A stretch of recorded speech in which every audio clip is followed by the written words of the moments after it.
SuperTalk Mississippi media production.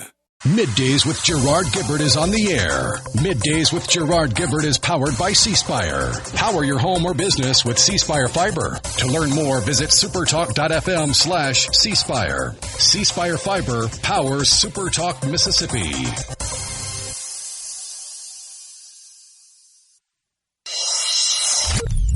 Get ready to go beyond the headlines and join a meaningful conversation with people from around the state.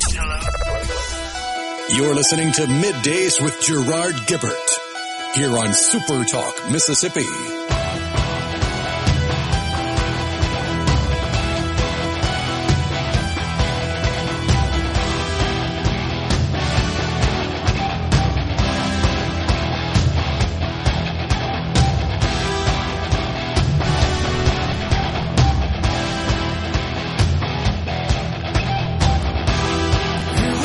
Good morning, everyone, and welcome to MidDays, SuperTalk Mississippi.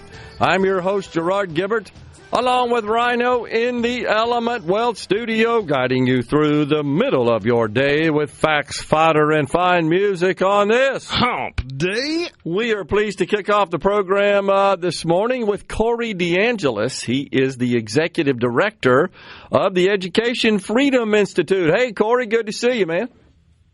Hey, Gerard, good to see you. Happy New Year. Happy New Year to you. So, as you are well aware, we are continuing to proceed to get robust school choice implemented in the state of Mississippi. This is something that, as you are aware, has been underway, advocated for by those of us who totally believe in school choice and think it is in the best interest of society, empowering families, parents to make education decisions about their student children. And we've run into roadblocks for quite some period of time, but we're back in session again, as you know, effective yesterday, so I thought it'd be timely. Appreciate you coming on the program to talk about that. So you know where we stand here. Our House, our Speaker of the House, is a huge proponent of universal school choice. He wants to go all the way.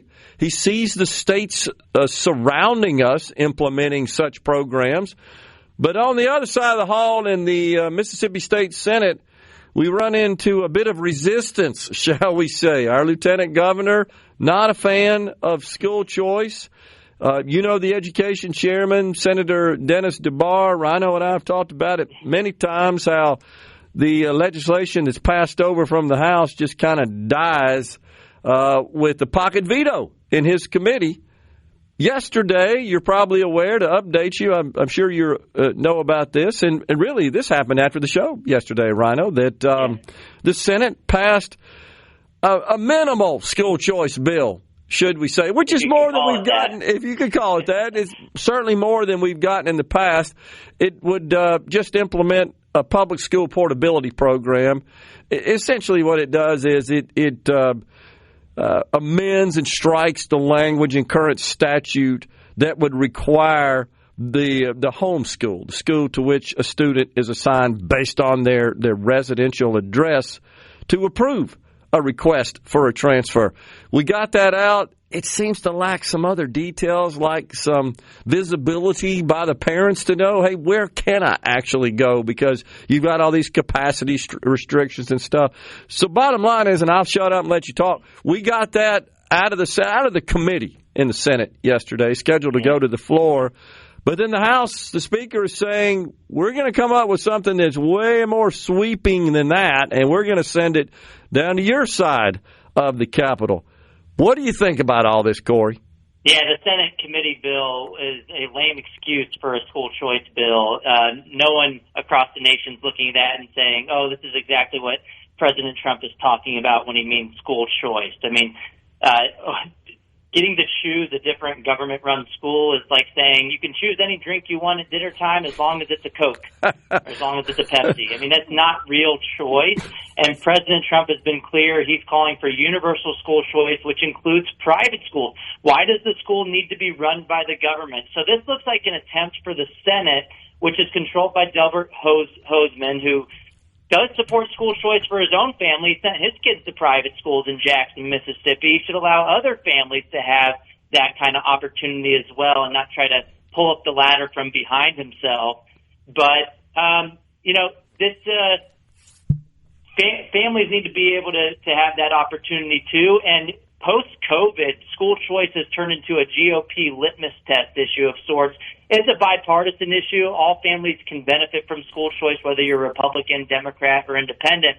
But what we saw during Zoom school, during the COVID years in particular, families started to say, hold up, some of the schools are so focused on politics and left-leaning ideology that maybe we want to go to a school that's focused on the basics, math, reading, and writing. And so school choice has become a big winner in Republican-led states recently. We've had 18 Republican states go all in on school choice in the past 4 years alone. So it's been a lot of momentum in a very short amount of time. And Mississippi has been a real head-scratcher with the Senate blocking education freedom, it appears, every step of the way. And the Senate Education Chairman yesterday in that committee meeting said that he doesn't support vouchers. So, I mean, if that means school choice, I mean, that's the bold strategy, Cotton. Let's see if it works out for him. It's just crazy that you have any Republicans kind of repeating this kind of rhetoric. But maybe he leaves himself an opening to support education savings accounts, because education savings accounts aren't vouchers. They can be used at private schools, yes, but you can also use them for tutoring, homeschool curriculum, and so on and so forth, where it's not just a voucher that can be used for a private school. So I've seen other Republicans in states like Oklahoma, their Speaker of the House, when they passed universal school choice, they said, oh, no, we're not doing vouchers. We don't support vouchers. But then they passed universal school choice in the form of education savings accounts. I don't know if that's what's happening in Mississippi. Probably not. But some of these Senate Republicans need to get with the program. What doesn't make sense to me, Corey, is that when I talk to just the general public, those who oppose any sort of education freedom, typically it's about concerns for the public schools. Like, we have a great public school. I don't want to mess that up. I don't want folks coming over from other schools, other districts, and placing burdens on our school, changing the demographics. You've heard the old lame excuse, property values would go down and all this kind of stuff. So I guess I'm having a hard time reconciling that's what I hear is the primary objection more so. I mean, there certainly are people who, of course, as you know, object to this notion of public dollars being used for private school education. That's kind of what the Senate committee chairman alluded to. But they just opened the door up to really impose policy that seems to be pretty central to the objections of people whose kids are in good public schools that are worried about that being disturbed. I don't get it. Well, then they went and passed the public school to public school transfer. That's what bill, I'm talking about. Separate from an ESA where you could use it for private schools. So if you want to keep your public school the same way it is and not allow students in, well, then you wouldn't go about it by passing an open enrollment bill. Instead, you'd be passing a bill to allow families to go to other schools or to keep their public school. If you like your public school, sure, you can keep your public school. And I would say the burden of proof should be on the people making the fear-mongering claims about this hurting the public schools at all. That's never happened.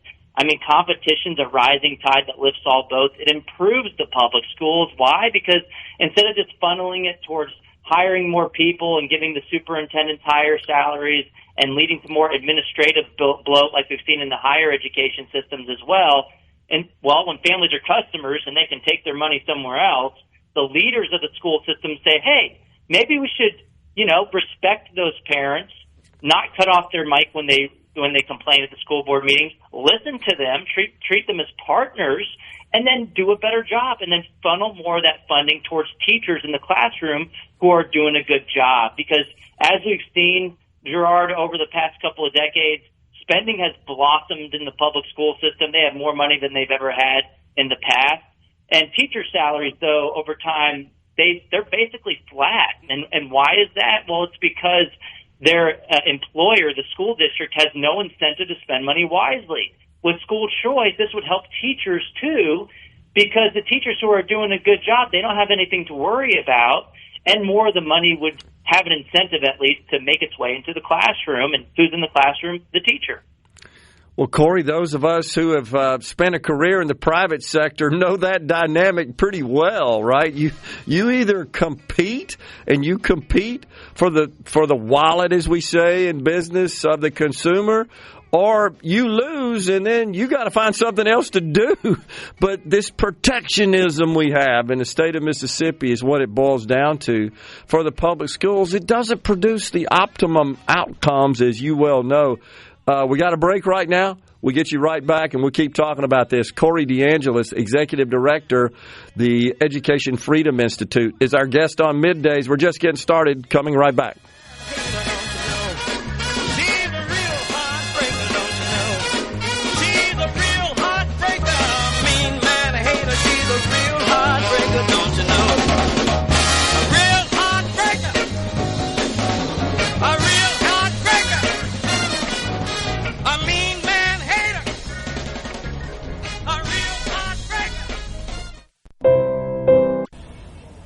This segment of Middays with Gerard Gibert is brought to you by Covington County Hospital in Collins, where your health matters. The talk that keeps Mississippi talking. We're rolling. Hit it. Go. Play it. Middays with Gerard Gibert on SuperTalk Mississippi.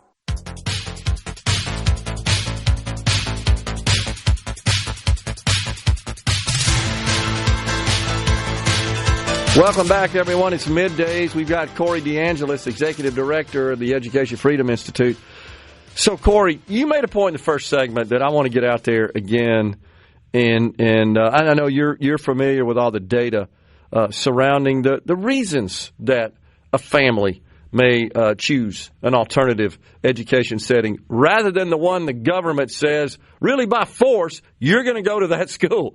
That's the way our system currently works, which is the antithesis of the freedom upon which our great country was built, of course. So I got an article this morning in one of the many publications that I receive, and you were talking about the crazy stuff that parents were exposed to during the COVID era. No doubt. Every day there was something. My gosh, I can't believe what they're teaching to my elementary school student.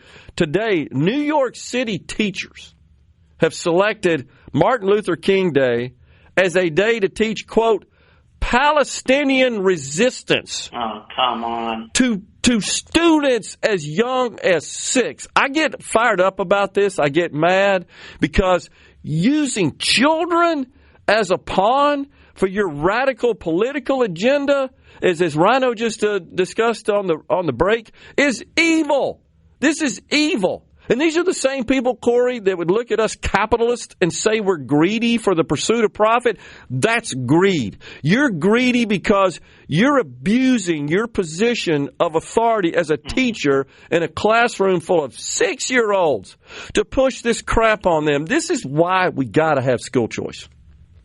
Yeah, why do you think New York City has Zohran Mamdani, an out-and-out socialist, as mayor? It's because they have millions of kids going through the school system every year that's run by the government to convince those kids that big government is the solution to all their problems. Now you have a mayor in New York City who is literally calling for government-run grocery stores, and he's calling for the government to take over private property from property owners in New York City. That is insane. People are voting with their feet away from these socialist utopias that turn into a total disaster, and they're going to red states that, guess what, have school choice.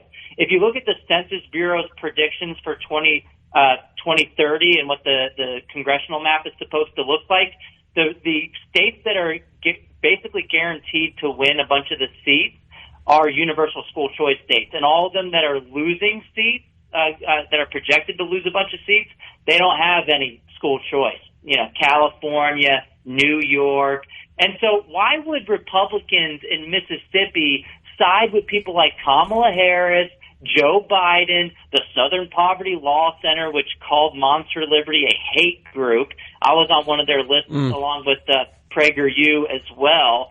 And so why in the world would you, in a deep red state, as a Republican, say, you know what, I'm going to side with Randy Weingarten and the far-left teachers unions that side with Planned Parenthood and want to kill babies who are still inside their mothers? Why would you do that? That makes zero sense. And so in Texas, where I live, we had this same kind of dynamic unfold.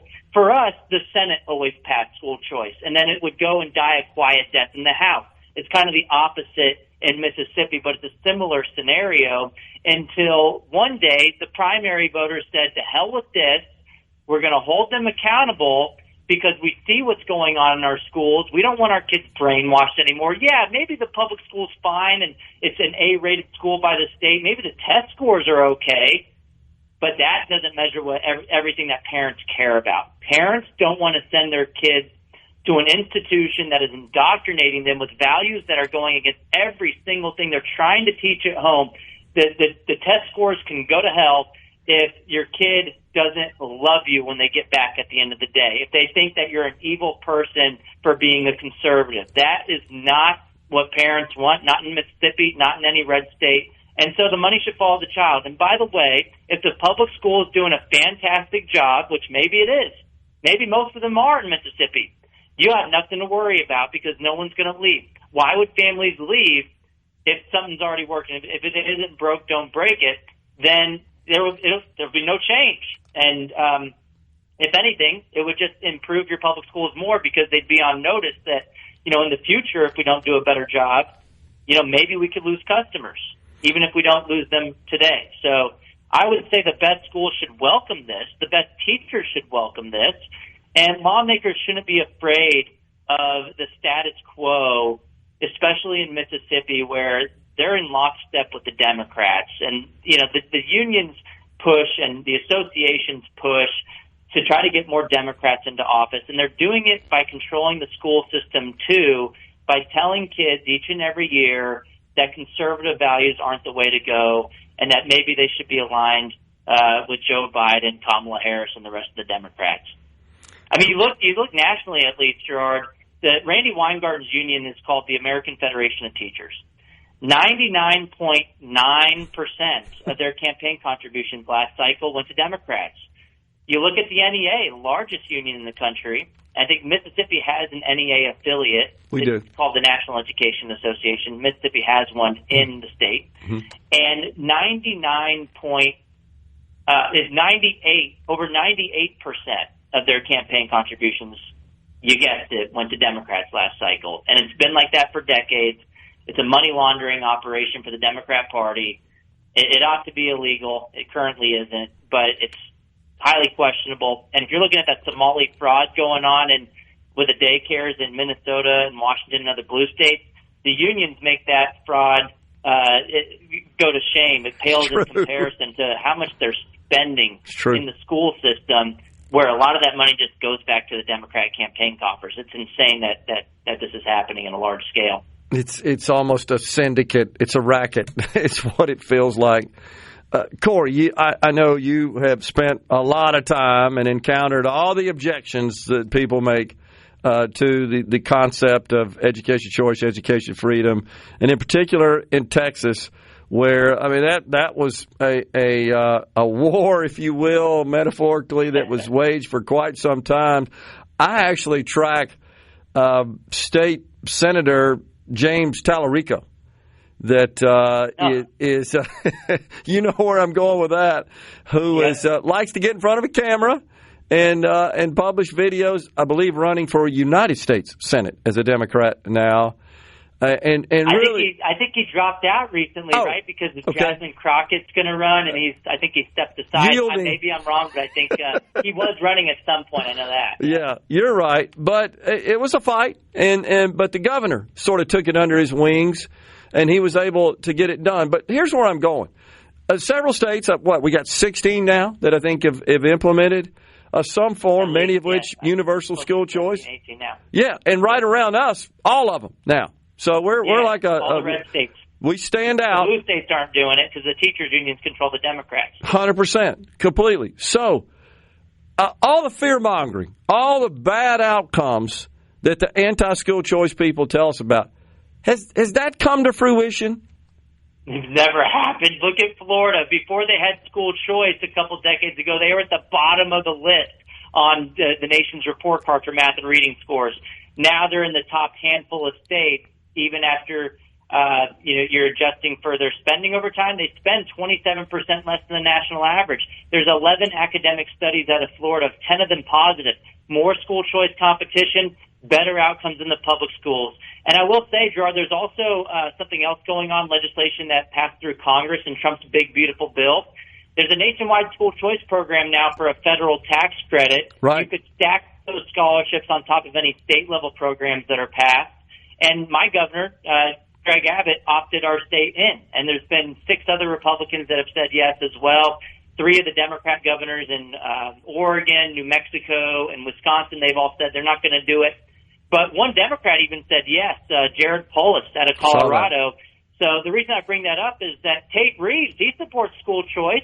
And he even called out the Mississippi Democrat Party a couple months ago after they blocked me for calling them out on social media and said he was hinting at a special session. That didn't happen, but he should opt in Mississippi into that federal school choice program. It's a tax credit, not federal dollars. They're private donations, and you could use that on top of any scholarships that might pass this session in Mississippi. I think that would give an additional kind of wind at the sails of legislators if Tate Reeves comes out and says, we're going to do this too, because it doesn't rely on the legislature. That decision is squarely in the hands of the governor.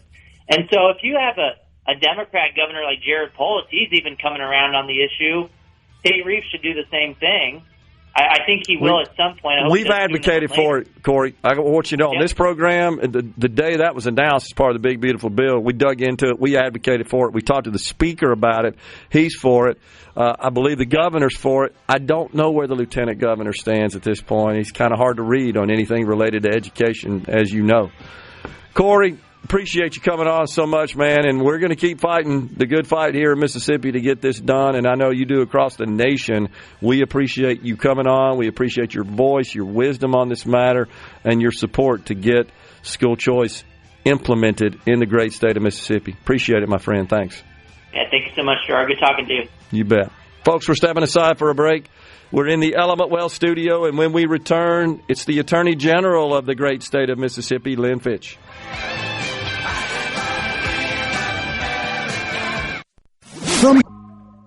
I'm ready. Ready here. Middays with Gerard Gibert on SuperTalk Mississippi.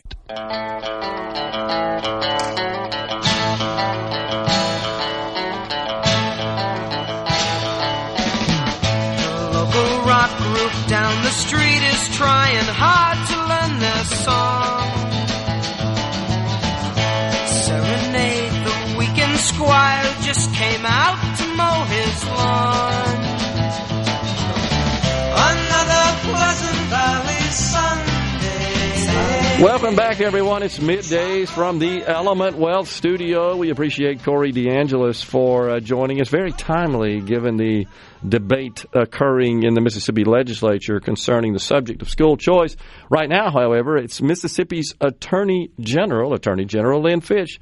General, good to see you. Thanks for coming in. Great. Thank you. It's always good to see you. Thanks for having me on this morning. Absolutely. So, your office has been busy. I read about you in the news. We report what's going on as well. Give us an update.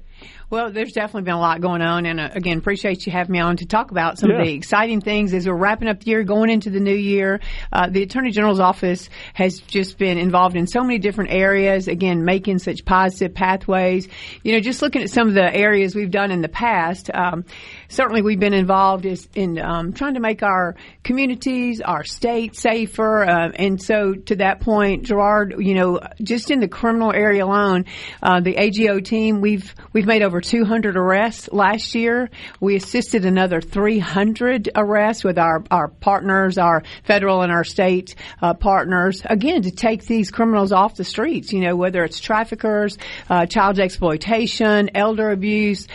So it's been a very significant, very positive pathway in that regard. And I think that bodes very well to what the office is doing. And just in that time frame with those arrests, we've been able, again, to prosecute. We had over 58 indictments, and we've had 63 convictions. So, again, going and being very strong in this space to keep Mississippi safe has been such a pivotal part of the office.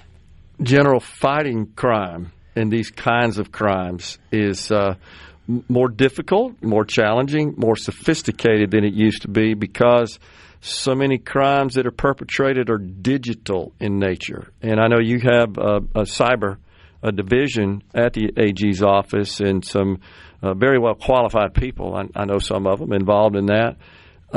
This is complicated. It's difficult, but arguably more Mississippians are taken advantage of and are victims of those kinds of crimes than maybe any other. They are, and you're exactly right, Gerard. Those criminals are very smart. They are out there on the cutting edge. They know how to get to individuals, to businesses. I mean, we're certainly trying to provide assistance and recovery where we can on dollars. The cyber team, incredible. Top of the top. Again, out there working every day to protect Mississippians, protect our businesses. And they do it in so many forms, like you said. They know how to leverage and go after our businesses. We just recently did an operation called SAFE, Skimmers and Fraud Enforcement. Yep. And again, we're out there. We looked at so many terminals across the state. We looked at the skimmers that they put on in these different convenience stores, retail stores, gas pumps, and they're so smart, as you said, they Bluetooth it. They don't even, once they put it on, all they have to do is get back in within range, and then it downloads. Yep. And then they have all the personal data of information, and they begin to sell it and leverage it. We have disrupted a lot of flow of money. We've made arrests of several Romanian nationals. And that's exactly what they were doing. They were putting these skimmers on, and it's roughly $1 million per skimmer that they can take the data from and be able to utilize it for their own purposes. That's incredible. Alarming. And the thing about it is, is the victims don't even know that this is going on. I mean, they often find out after the fact, right? And it's a cat and mouse game. It kind of reminds me, General, of the old days of radar and radar detectors, which wasn't nearly as big a deal as this is. But those who were involved in fighting these crimes have tools as well that they use. But then the bad guys, they kind of trump that and come up with more sophisticated tools. You're constantly trying to modernize and upgrade and make sure that you have at your disposal the tools to fight the new tools that they deploy. And you're absolutely right. They have all the new tools. Their emails, when they go after individuals, businesses, look exactly like the professional ones. The calls that they make, the information they seek. When you get elderly people and then they're hooked in and all of a sudden they're giving out information. So we try to tell everyone, be alert, be aware. Don't give any of your personal information. Don't give your banking accounts. Don't give your Social Security number. And they are very good at doing just that, acting like other actors. Maybe it's a law enforcement or, you have an outstanding parking Absolutely. ticket or a warrant. So they're relentless. They figure out every way that they can. And as you said, working with identity theft, working with the businesses. Last year alone we were able just to help some businesses and some individuals recover some of their monies back through the cyber division. Yeah. Yeah. So let's turn our attention to human trafficking. This is something that your office has been heavily involved in, fighting the scourge of human trafficking. You've got a summit coming up. Talk to us about that. Well, we do, and it's exciting. Many years ago, right here too, we kicked off Be the Solution, and we've had that engagement across the state in different levels of involvement, DPS, public partners, private partners, and it's been very, very successful. So successful that we have rescued over 380 individuals here in the state of Mississippi from human trafficking, and 23 of those were minors. We've made arrests upwards of nearly 300 as well of these trafficking situations, and we've been able to prosecute and take some of those to trial.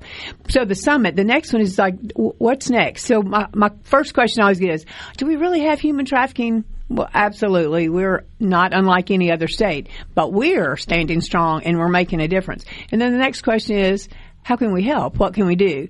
Hence having the trafficking summit that we're going to have on February the 6th. It's going to be out at Pine Lake Church in Brandon, and it's for the community.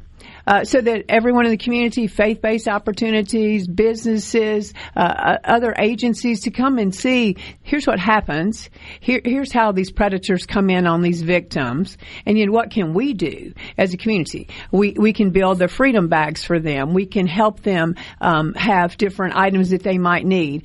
We can talk about counseling, how the sexual assault nurses, all the facilities that provide shelter for these victims. And this is going to be really key, Gerard. Several victims that are now survivors are going to come talk about their stories.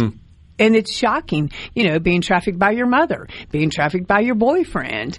So the majority are trafficked by somebody that they loved and trusted. That's the aspect of human trafficking of which I was not aware until you had the first summit a few years ago that we helped out with, that just shocked me when we learned that, most of this trafficking is actually perpetrated by family members often, or someone close to them. It's just mind-boggling that that would happen.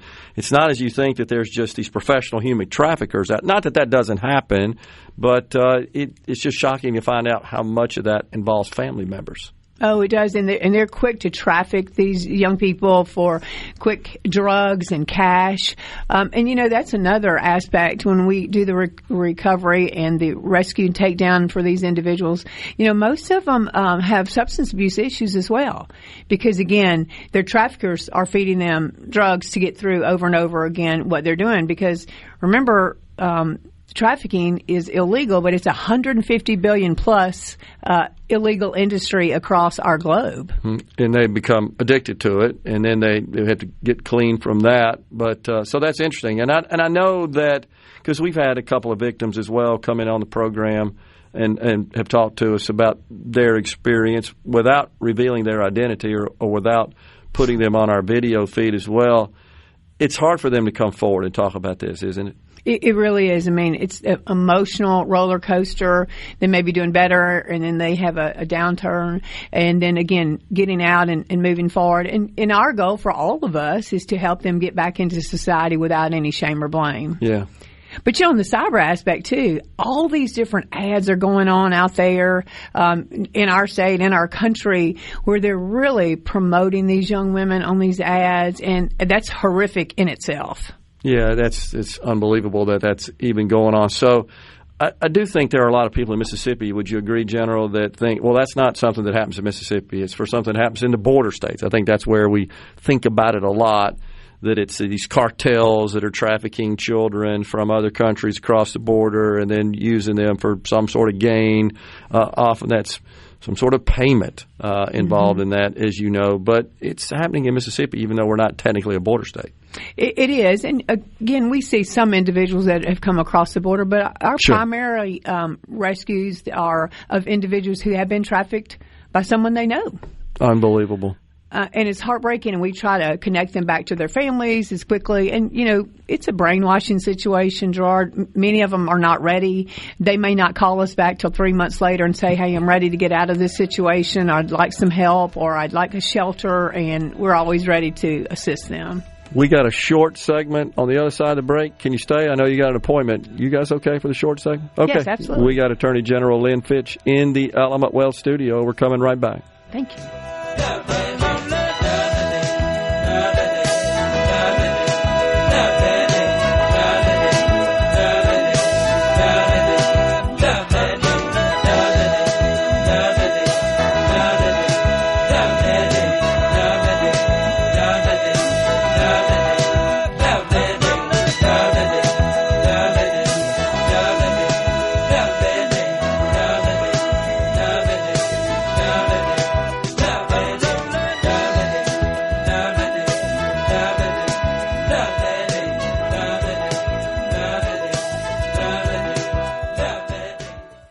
America's 250th. It's so awesome! Middays with Gerard Gibert. Come on, let's get on with the show! On SuperTalk Mississippi.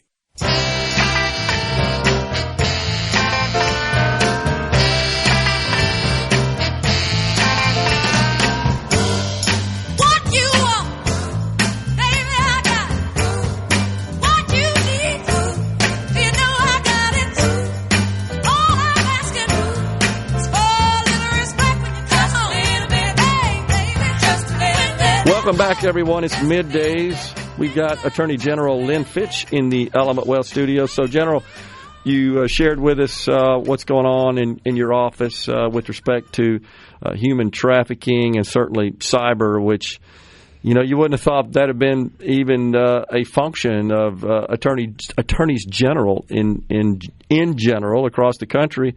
But that's a huge part of it because of our digital society.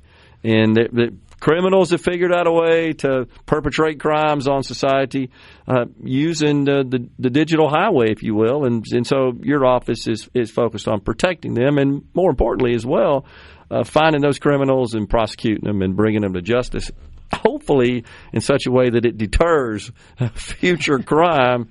But that, as you know, doesn't always work that way. Let's talk about what your office is seeking from our legislature, if anything, this year, given that they just gavelled in yesterday. That's true. Well, we've got a very healthy legislative agenda, but you brought up something I want to just mention, too, because I think it's really important in this digital world, Gerard.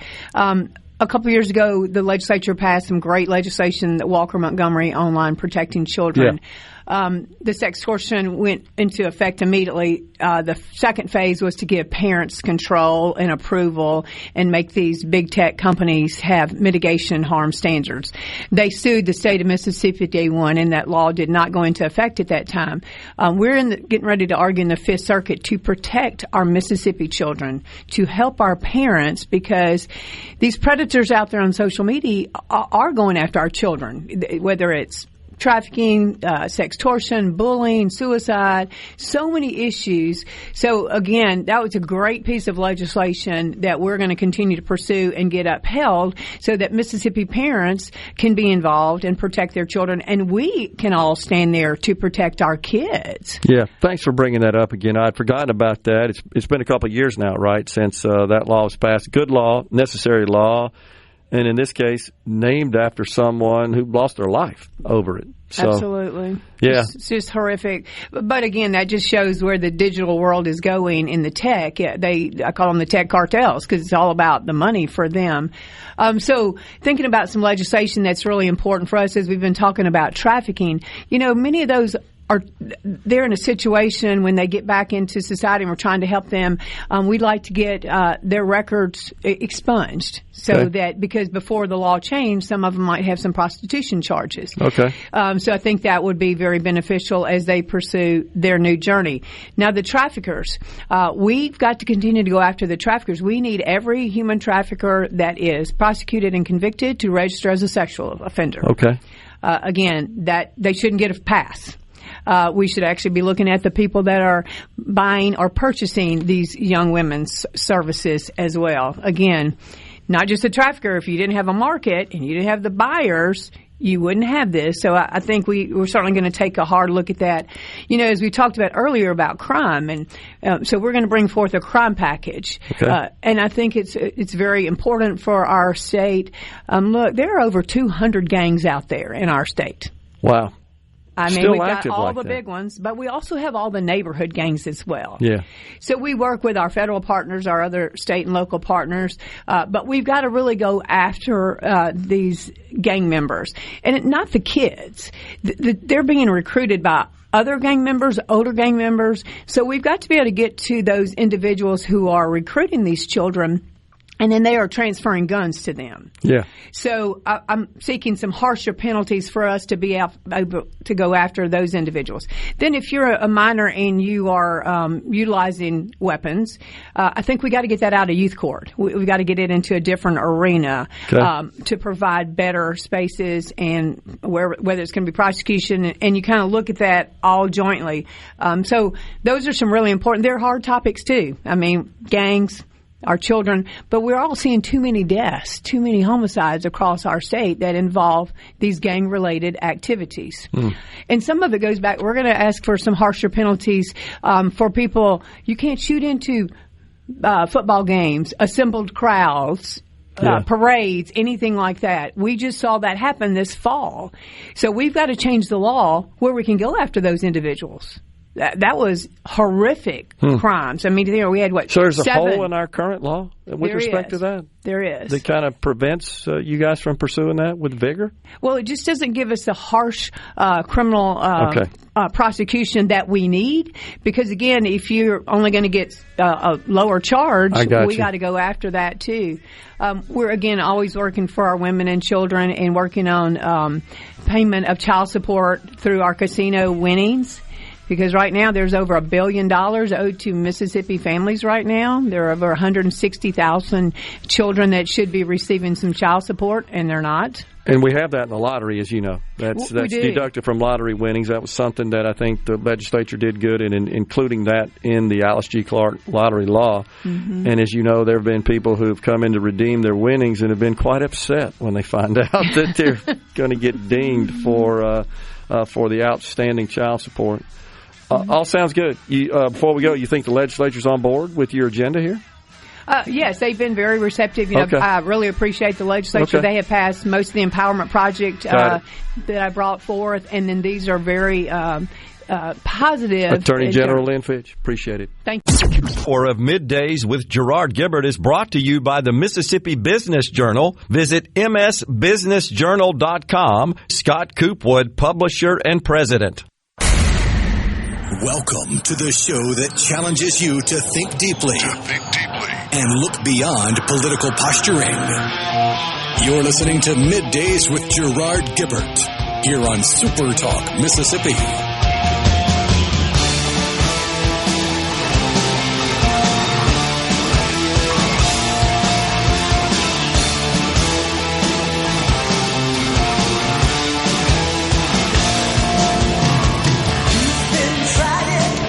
Welcome back, everyone. It's Middays from the Element Wealth Studio on this Hump Day. Well, we appreciate the lively discussion. Appreciate Corey DeAngelis, Attorney General Lynn Fitch for her update as well. And then in the next segment, we got another guest, Rhino. It's Caleb Sailors. He's just down the hall here. He's the multimedia journalist, one of them, with SuperTalk Mississippi News. And he's going to preview Ole Miss in the college football playoffs. And speaking of our coverage, SuperTalk Mississippi News will be live in Arizona for the college football playoff semifinal matchup at the Fiesta Bowl between Ole Miss and Miami. You'll get live updates plus exclusive coverage as the Rebels battle the Hurricanes. Our Fiesta Bowl coverage is brought to you by Good Hope Land and Timber, Yingling Flight, U.S. Senator Cindy Hyde-Smith, Pillium Corporation, Barnes Crossing Auto Group, and the Mississippi Hospital Association. 601-879-4395. That would be the C Spire text line. Let's see what we got over here on the text line. Mose says SB 2004, the PERS Stability Act, is up for a vote, and it passed the Senate unanimously. I'm not surprised. Just to update you on that, if this bill should become law, the state of Mississippi would transfer $500 million out of the Capital Expense Fund. That's like a fund that, in accordance with statute, receives some amount of money from the general fund. There are formulas in that statute. It's been around a while. I don't have the formulas committed to memory. But the bottom line is general fund revenues get placed over in the capital expense fund, and it is for capital expenses. That would be fixed assets, buildings, and the like in government. And so what they're going to do, it's got $1 billion sitting in it. And they're going to take $500 million out of it if this thing passes and transfer it to PERS.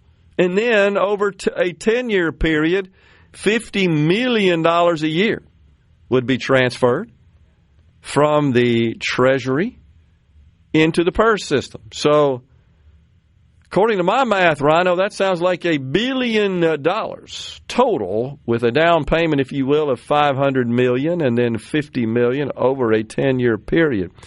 I'm curious to see the actuarial analysis of this action. I don't feel like this solves the problem, check the box, walk away from it, but certainly this is significant. And it is a move towards stabilizing the public employees' retirement system, which is kind of an albatross hanging around the necks of them zany legislators. So, how do you feel about that, folks? This is just a big infusion of money. Let's be honest, Rhino. This is tax money. This is taxpayer money that flows through the general fund, through the Treasury. It's the sales taxes you pay when you buy stuff, use taxes if you buy online, and then it's income taxes. There's some other general fund revenues, insurance fees or one. Premium taxes, I think is what it's called. But mainly it's sales taxes. That's 38% of the revenue chunk. 28% of it is personal income taxes. And then you've got corporate income taxes, use taxes, the premium taxes. That's pretty much 90% of the revenue pie, if you will. But we're going to take a big chunk and transfer that into the public employees retirement system. So I will admit I'm a little surprised that major legislation like this gets done on day one down there in the Capitol.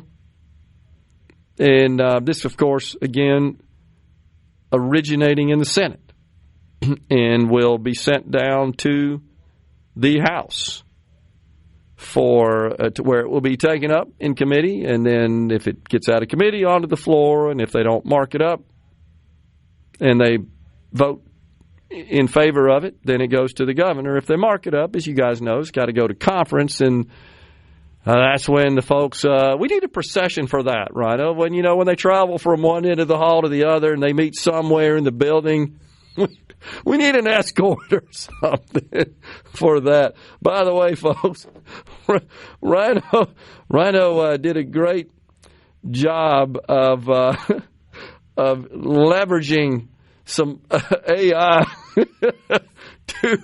to create an image of what the procession that you have designed and have described many times in our I laughed my butt off when I got there. I want to see that in the halls of the Capitol.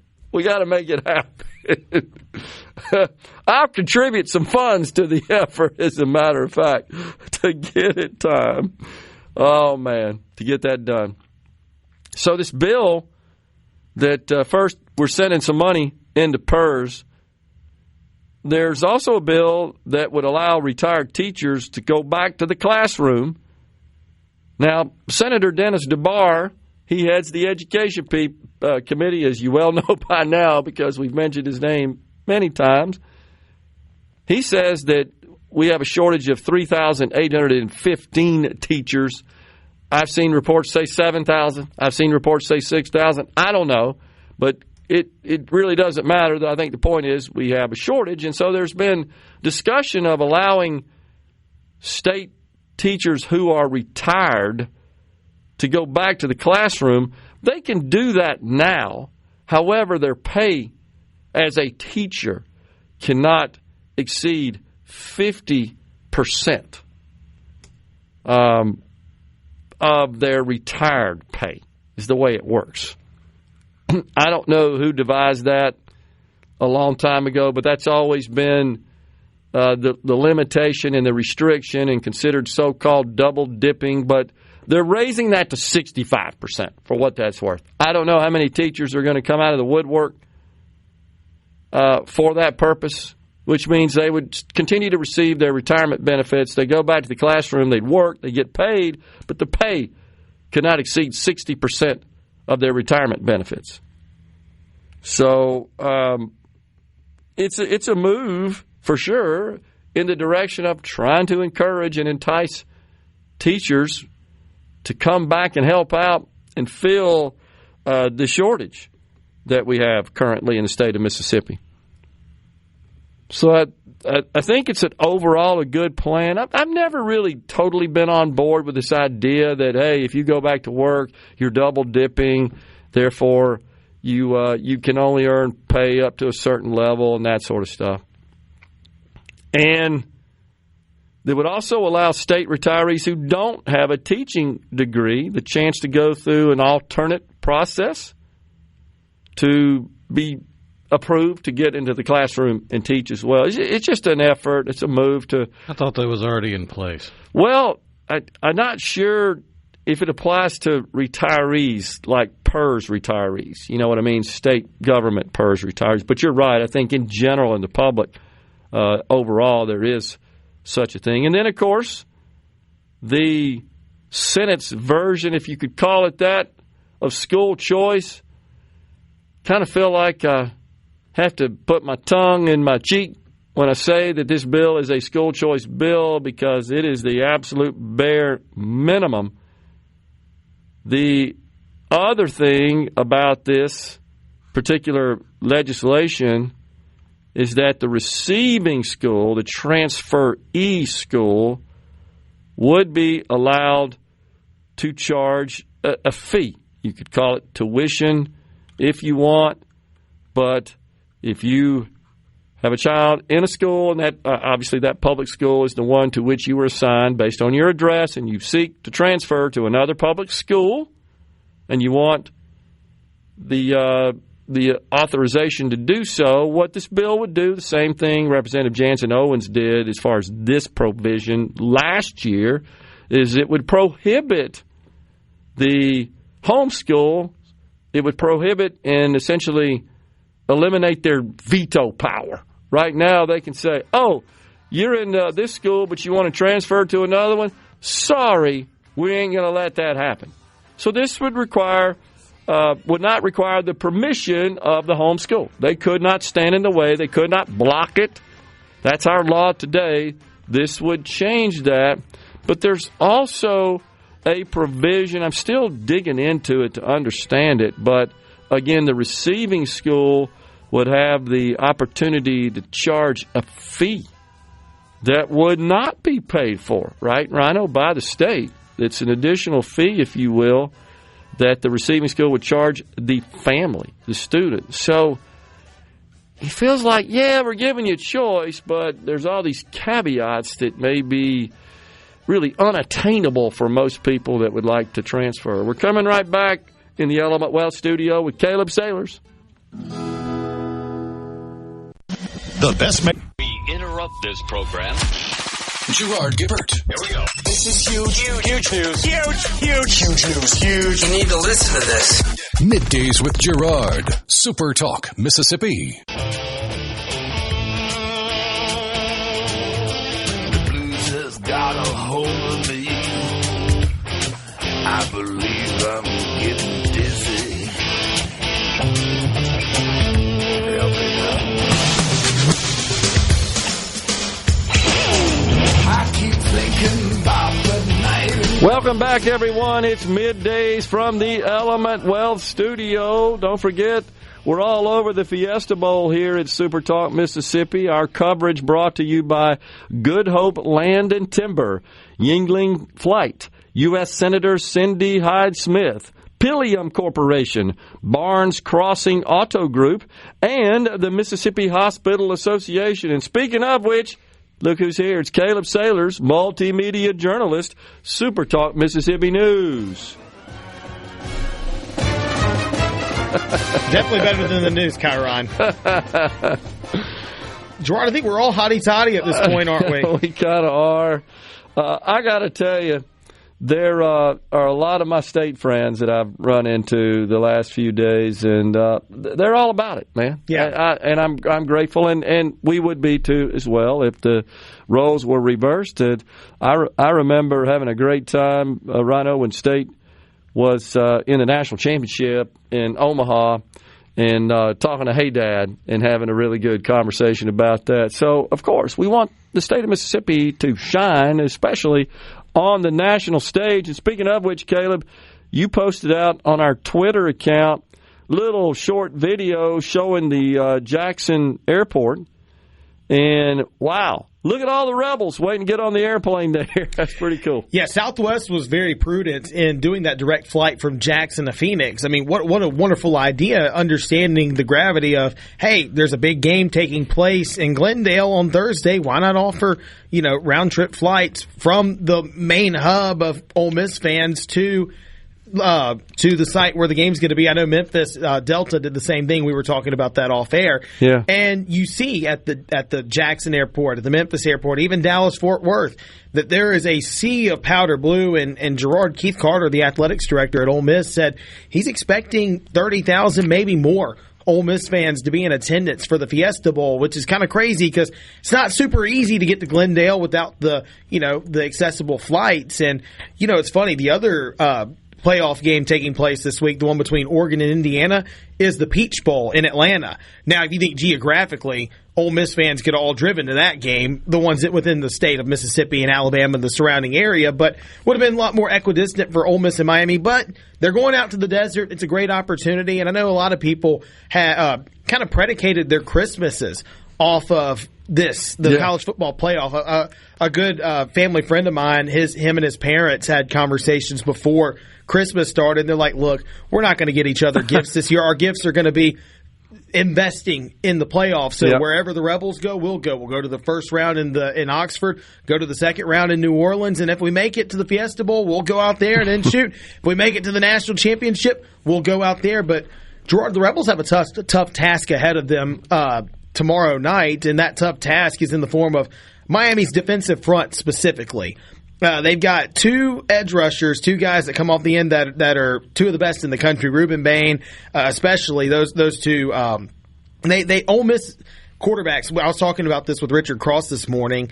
Have only been sacked 18 times total this year. Austin Simmons absorbed a lot of those before Trinidad kind of took over as a starting quarterback. Trinidad Chambliss, that is.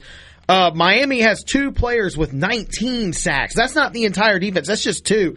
So the Ole Miss offensive line is going to have its work cut out for it. And I wrote a story for SuperTalk News last night going into this morning about the toughness that the offense is going to have to display to win this ball game. And quarterbacks coach Joe Judge, who has played an integral role in helping this team maneuver through kind of an interesting time with Lane Kiffin leaving and Pete Golding, ascending to being head coach. He talked about how, Miami's a very physical team. They're a very tough team. It's hard to throw them off. They don't get confused much. They know what their opponent's going to do. And the way we combat that is we got to be tough. We got to be physical. We got to make the right plays. We can't make mistakes. Trinidad Chambliss gave a really good blueprint in the Sugar Bowl of plays he could make. You watched it. We were there when he's running into his own end zone to avoid a sack and kind of off the cuff shuffling the ball to Kewan Lacey just to move the ball forward. Then on third down, finding Lacey on the check down to get the first down. I mean, those were pivotal moments in that game where Chambliss had done things there that he didn't do in that loss in Athens. And that might be a little bit of a blueprint for how tomorrow night's going to go because Miami's going to get to the backfield. I mean, Ole Miss's offensive line has held up very well this year. Yeah. It's a good offensive line. Miami's defensive line is a different animal, and their secondary is really good too. So Chambliss was really effective on his feet, but the passing game, the way he was throwing the ball on his feet, hitting Trey Wallace in stride, finding Dejon Stribling in one-on-one, he's going to have to do the same thing tomorrow. They're going to have to find mismatches, and they're going to have to take the check down. But I'm betting that Chambliss himself will figure into some of the rushing offense as a way to kind of slow that rush down. And Kewan Lacey also, who is one of the best running backs in the country, the number 3 overall rusher in the country yards-wise, he's going to have to be effective as well. Now, am I expecting him to have a career day? No. Am I expecting him to have 150 yards and multiple touchdowns? No. He's going to have to block. Well, and that's what he's been effective at. And that's one thing I wrote in the story. One, he's going to have to be able to move the chains. At 3rd and 1, 2nd and 3, move the chains, move the ball forward and not turn it over. He had a bad fumble in the Sugar Bowl. But in the pass protection game, which is where he has really, really, really been a shining star, they're going to have to keep number 6 protected all game tomorrow. And that's a tall task. But I do think Ole Miss's quick passing game is going to give Miami fits. And look, Miami, a lot of the national media, a lot of the national narrative around this game is that Ole Miss doesn't have the talent to be able to withstand Miami's defensive kind of prowess. But Miami head coach Mario Cristobal doesn't seem to think that way. He said Ole Miss is the most talented team that they will face, the most talented team that they've witnessed, and it's going to be the toughest one they face all year. And I think that might include if Miami ends up winning the game going to the national championship. I think he's looking at this Ole Miss team as even more dangerous than Oregon or Indiana potentially. I expect a close game. How about you? I do too. I think Ole Miss has the tools and the equipment. Now, on the defensive side of the ball, Ole Miss is going to have to stop the run. Remember, early in that Georgia game, the Sugar Bowl, Georgia kind of ran at will, that third drive, I believe. Yeah. And then after that drive, I looked shut it down. Michael Borky and I were sitting next to each other, from Michael Borky from Sports Talk, and I looked at him. I said, not a good sign. But then they shut it down, and they really didn't adjust much schematically. It was number 51, Xavier Harris, Germantown High School alum from here in Central Mississippi, and Will Eccles from Houston, Mississippi. Those two in the interior did a really good job of not getting pushed around and of getting to the backfield and helping the linebackers out a lot. They're going to have to be able to stop the run and make Carson Beck beat them. Now, Beck's a veteran quarterback. He hasn't made a lot of mistakes in the postseason, but he's been more of a game manager than a game winner. Trinidad Chambliss has been a difference maker, a game winner. Beck has been more of a manager, but he has managed them to victory. Now, Ole Miss scored more points in the Sugar Bowl than Miami has scored in the postseason in the college football playoffs. So it really is going to be an unstoppable force versus an immovable object, because Miami's also only surrendered 17 total points in the postseason. They're really strong. 63,400, the standard capacity of State Farm Stadium in Glendale. They say they can expand it to 73,000 for special events. I don't know what the capacity will be, but based on the reports from A.D. Keith Carter of sales of tickets to Ole Miss folks at 30,000, that's half the place. And you know there's just a lot of folks that are part of the sponsorships and so forth that have tickets as well. So, and I think they're still selling tickets. And people are looking for tickets. And tickets are available too. We have a kind of a how to watch, how to tune into the game. And if you want to know where to get tickets, you can go to supertalk.fm and find that information as well. But, you know, I expect there to be empty seats in the stadium. Yeah. Honestly, more so on the Miami side than the Ole Miss side. I think a lot of Miami fans are kind of holding their breath, kind of like Georgia. A lot of Georgia fans held their breath, hoping they can get past the Sugar Bowl and get to the Fiesta Bowl and kind of make their big showing there. And it was a big mistake by the Bulldogs to do that, because Ole Miss fans outnumbered them 2.5 to 1, kind of give or take, in that game. And I think Miami fans are kind of holding their breath that they might get a home game in the national championship, because the national championship is being played at Hard Rock Stadium down in Miami. So a lot of Miami fans are like, well, we'll hold off on travel so that way we can spend our real money on the home playoff game, because tickets for the championship are high. Yeah. But Ole Miss fans are like, no.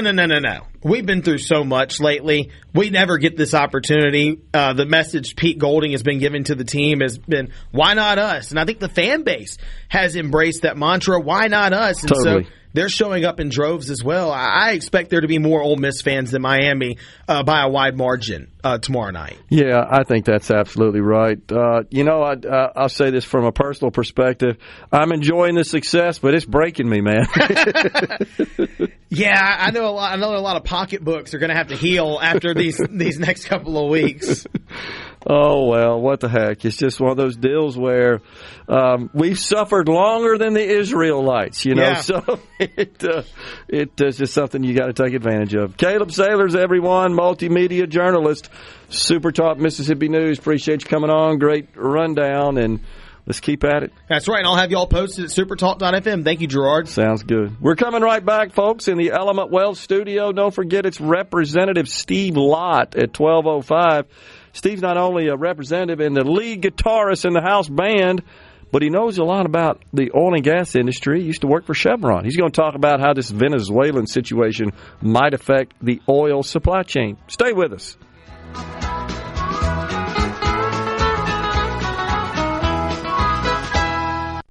From this, Gerard Gibert.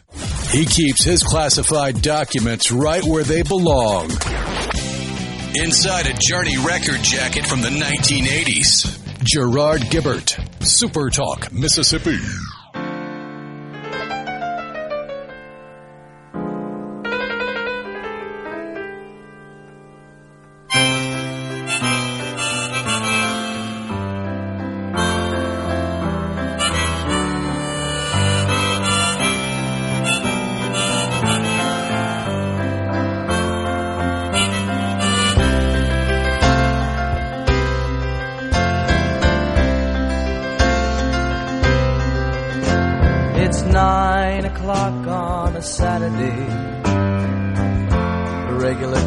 crowd shuffles in. Well, that's the tune that launched his career.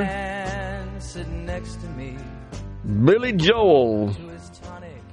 Just kind of synonymous with New York City and rock and roll coming out of New York City. Speaking of New York City, oh, geez, isn't that, what is it? What is her name? The tenant advocate or something?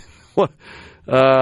Sia, I believe is how her name's pronounced. Isn't she something? What a peach she is. She's a communist is what she is.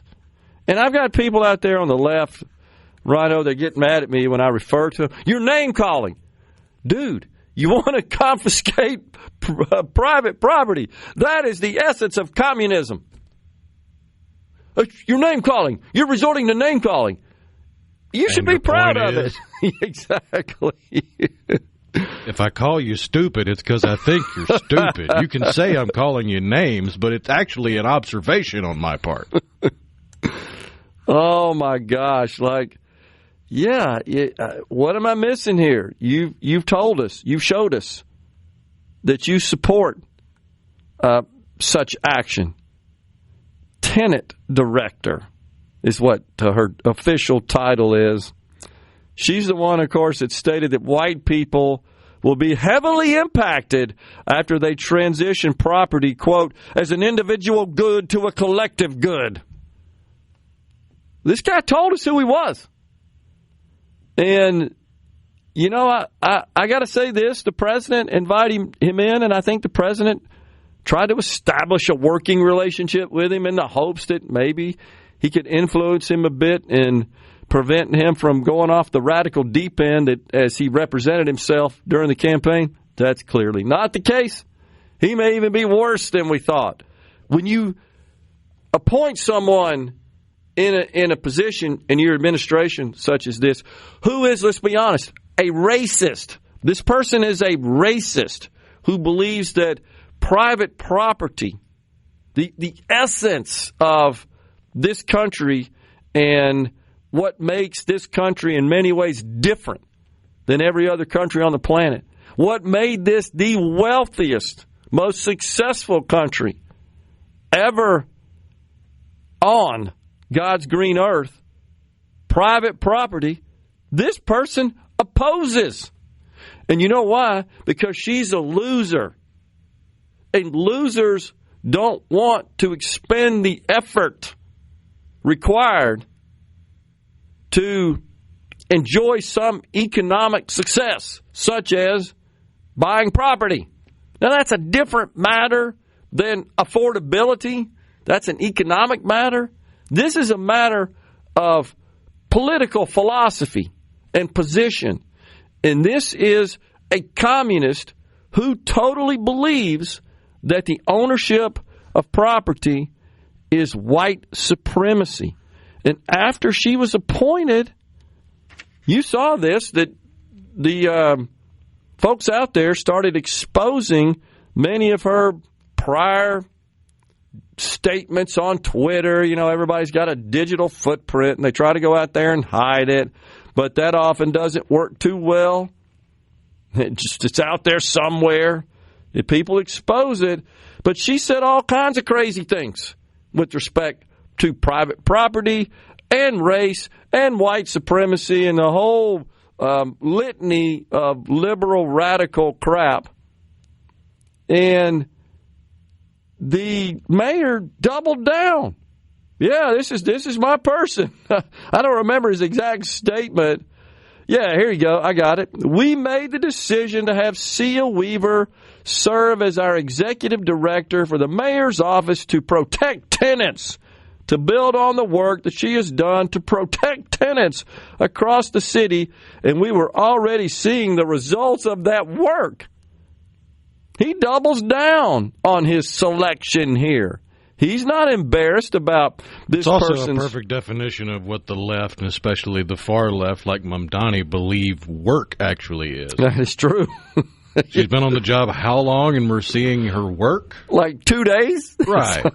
Like that. I wondered that's that all myself. The government work you're going to get for the rest of her career is what you got in those 2 days. Bum diddly squat. That's exactly right. What in the world is he talking about with respect to that? I was just shocked. She said, this was in 2018, so this is before the whole George Floyd thing. There is no such thing as a good gentrifier. Only people who are actively working on projects to dismantle white supremacy and capitalism, and people who aren't. That was one of her tweets. This country built wealth for white people through genocide, slavery, stolen land and labor. White supremacy built the North and the South. Private property, another statement from Cia Weaver, the New York City tenant advocate, or whatever the hell the title is. Private property, including and kind of especially ownership of a weapon, those are elements of white supremacy masquerading as wealth-building public policy. But also endorse a no more white men in office platform, she says, and no more reality TV stars for that matter. So she shows basically she's stupid and a loser to boot. This is scary to me that this is happening in America's largest city, that we have someone in such a position of power. There's just one little bit of problem with her agenda here. It's unconstitutional. Now, I tell you what heartened me a bit. Well, I mean, technically it's illegal to be communist in America, so I mean, there's that. Yeah, that's exactly right. She says, by the way, home ownership is racist, failed public policy. She says, again, I reiterate, stupid. Impoverish the white middle class. You gotta think about this, though. She's either stupid or evil. She can make her pick. I'll let her choose, stupid or evil. If you replaced white with black in every one of those tweets, what do you think would happen? They'd be burning the cities down. The nation would be ablaze.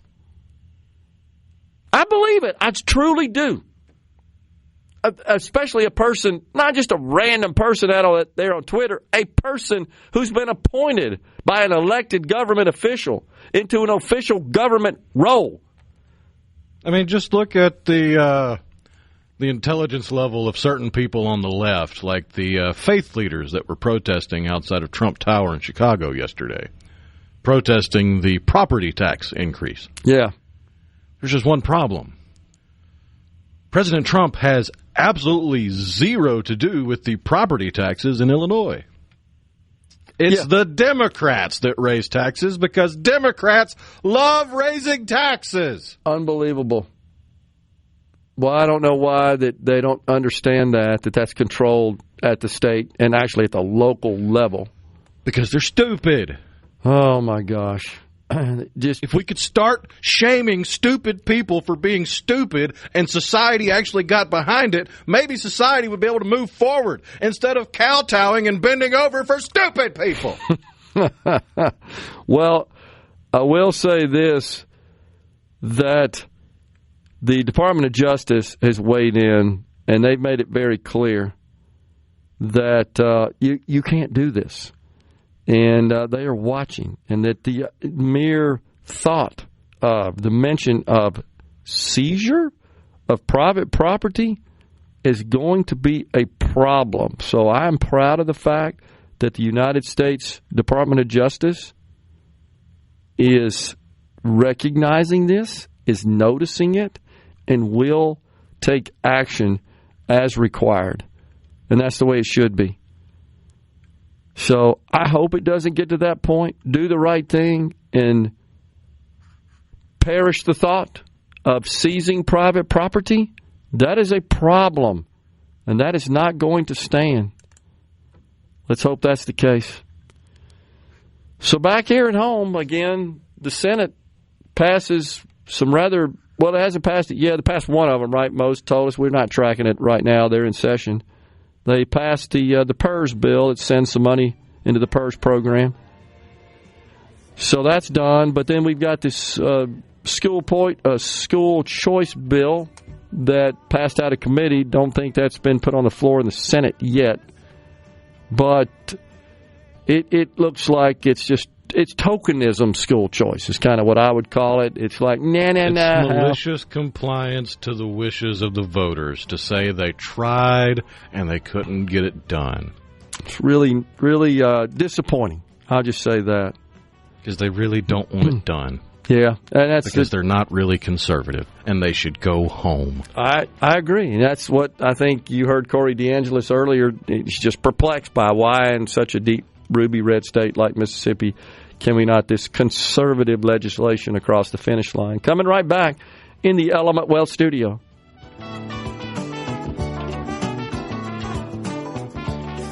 Polyumpa, Mississippi. Covering the stories that matter most to Mississippians. Gerard Gibert. Middays with Gerard. SuperTalk Mississippi.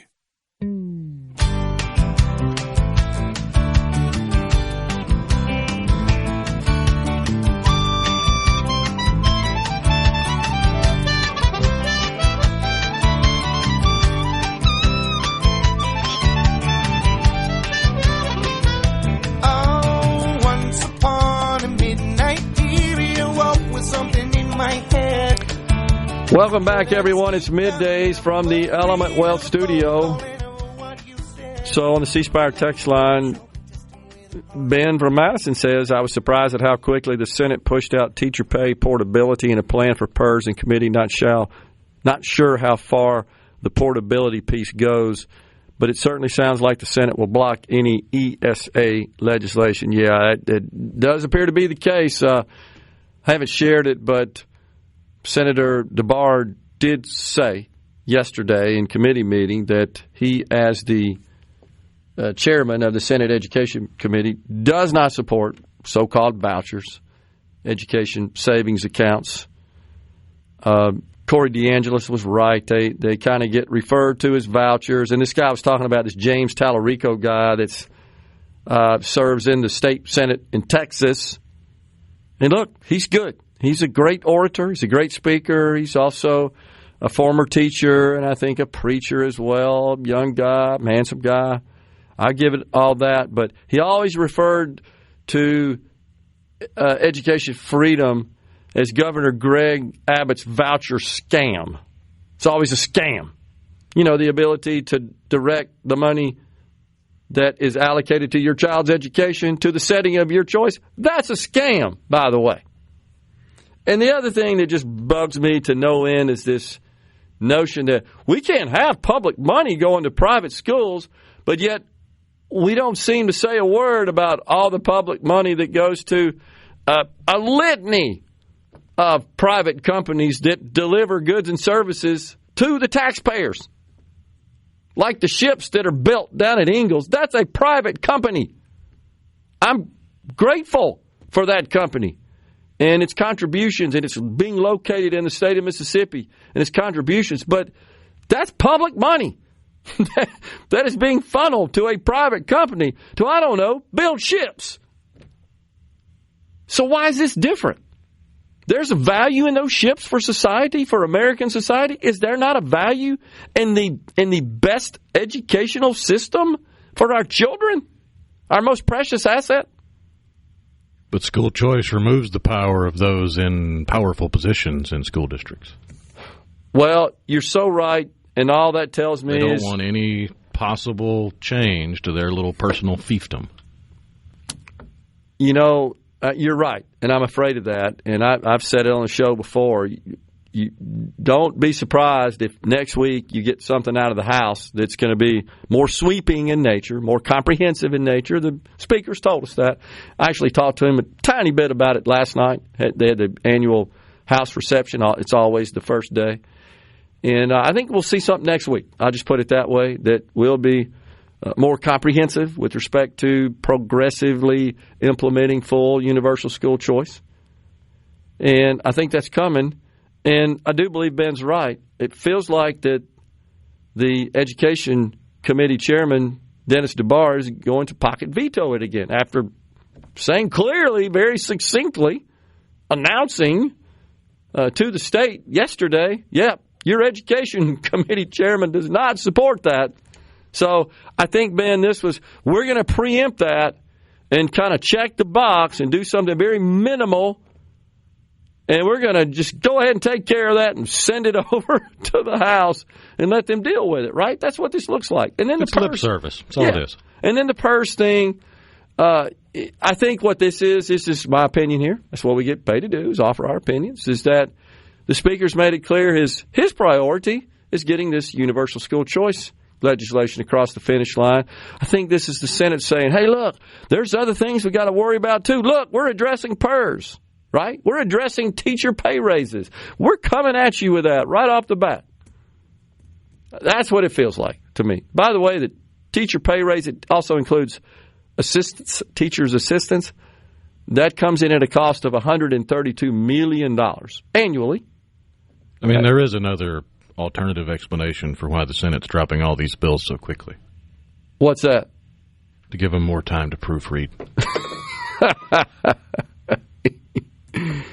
Got to make sure all those I's are dotted and all those decimal places are in the right place. And then you're right about that. And then Ben points out, he's right, that there is a case that does involve the Second Amendment that the United States Supreme Court has agreed to take up, I believe in February. And it has to do with the right someone has to own and acquire firearms if they're a medical cannabis patient. And this is deals with, I think it's a situation, if I'm not mistaken, that occurred in Texas is what kind of is in my mind. I believe that is the case. Yeah, and I didn't get a chance. I didn't see it. Sorry about that, Ben, to talk to the Attorney General, Lynn Fitch, who was on earlier about that. But this is going to be a pivotal case with respect to Second Amendment rights. There's no doubt. The president also, guys, yesterday's made some statements concerning health care and how he thinks that is going to be an issue the Republicans are going to have to address in advance of the midterms. But he said something that's agitated lots of Republicans. I'll get to that later on in the program. Right now, it's Fox News, SuperTalk News, and then Representative Steve Lott.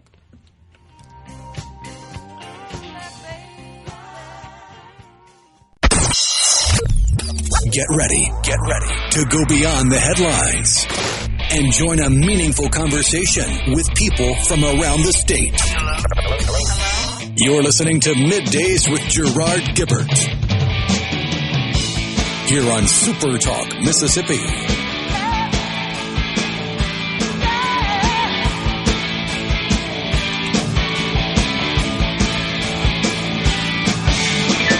Welcome back, everyone. It's hour 3, the afternoon portion of Middays. We are live from the Element Wealth studio on this Hump Day. Don't forget our Fiesta Bowl coverage is brought to you by Good Hope Land and Timber, Ying Ying Flight, U.S. Senator Cindy Hyde-Smith, Pilium Corporation, Barnes Crossing Auto Group, and the Mississippi Hospital Association. In the studio now, it's Representative Steve Lott. He represents District 107. That includes George and Stone counties. Representative Lott, thanks for coming in. Oh, you're welcome. Glad to be here, Gerard. Thanks for asking me. You bet. So, also, full disclosure, Representative Lott is the lead guitarist in the House band as well. More important things. Yeah. I'm going to have to... during the holidays there, you just kind of lay it down a little bit, so I got to knock the rust back off a little bit. Me too. All right, appreciate you coming in. So we asked you to come in because your professional career was spent in the oil and gas industry, correct? That's correct. Tell us who you worked for and what you did. Well, I worked for Chevron. I had 30 years with them. Just a little background. It's broken up into thirds a little bit. I started out in manufacturing, processing, just making the products and everything like that. I learned that part, and I got into a role about a subject matter expert on actually gasoline production, manufacturing, and then that evolved into getting into capital projects. So I spent about another 10 years in that, doing a lot of things. We had started out small there, and we built upgraded. We had old fixed bed platforming technology there, and we upgraded to continuous circulation there. So that was about a 9-figure project there. And then once we got through with that, I kind of rolled back in. I was in leadership role, and then I got into supply chain. So I did that for the last 10 years, and which was moving crude oil in and finished products out. Okay, so we felt like as a result, maybe you could help us understand what the implications are and the impact, really, of the president's action in Venezuela that we've talked about on the show. Venezuela, of course, rich with oil deposits, the most of any country on the face of the earth, but they lack the infrastructure that we're accustomed to in this country that moves that product around, gets it out of the ground, and transports it to refineries where it is processed and turned into usable fuels. How might this affect the domestic and the global markets? Well, one thing I would say is most of our refineries in the United States, and especially around the Gulf Coast, are what we call complex refineries, which means it runs a lot of the heavier crudes. Now, you won't just have 100% of like a Boston crude from Venezuela or 100% from WTI from West Texas. Yep. There's a blend in there, and they all base some of the economics around what we call light-heavy differential, and that's kind of a benchmark price between the light crude and the heavy crudes. And the wider that gap is, the more revenue the refineries can make, because you got your finished product market here, but yet you got a wider gap, because the heavier crude oils are typically a lot, cost significantly less per barrel. Oh, and that's why, because not too many people process it. Right. So now that's one part of it, but also the availability. Having the raw product supply more steady, more consistent, ensures that I can just give an example. I remember the first sanction that happened in 2019, and we had about 1.5 million barrels loaded on ships. They were getting ready to bring them in. The sanctions hit us. Like, I had a ship on the dock, the first ship on the dock, and I had to we didn't even offload it because it kind of come into place. We had to send them back out. Well, then you had a plan set up already for next month, say short-term plan there to run that crew. Well, now you're scrambling around trying to find something to take its place. Okay. So, but we were eventually able to kind of get it worked out and bring that in and do that. But then it stayed out for a while. Now, talking about the companies, everybody said all the oil companies are going to go back in. Well, Chevron's the only company that's still there. Right. They've always stayed there. They've been there in Venezuela over 100 years. And then, of course, when the politics changed in Venezuela, all the macroeconomics, when they started trying to control the price of everything, and then they started demanding all the oil companies give majority interest their assets, right? Which we call PDVSA. PDVSA is the state-run oil company in Venezuela, okay. Which we call it PDVSA. Okay.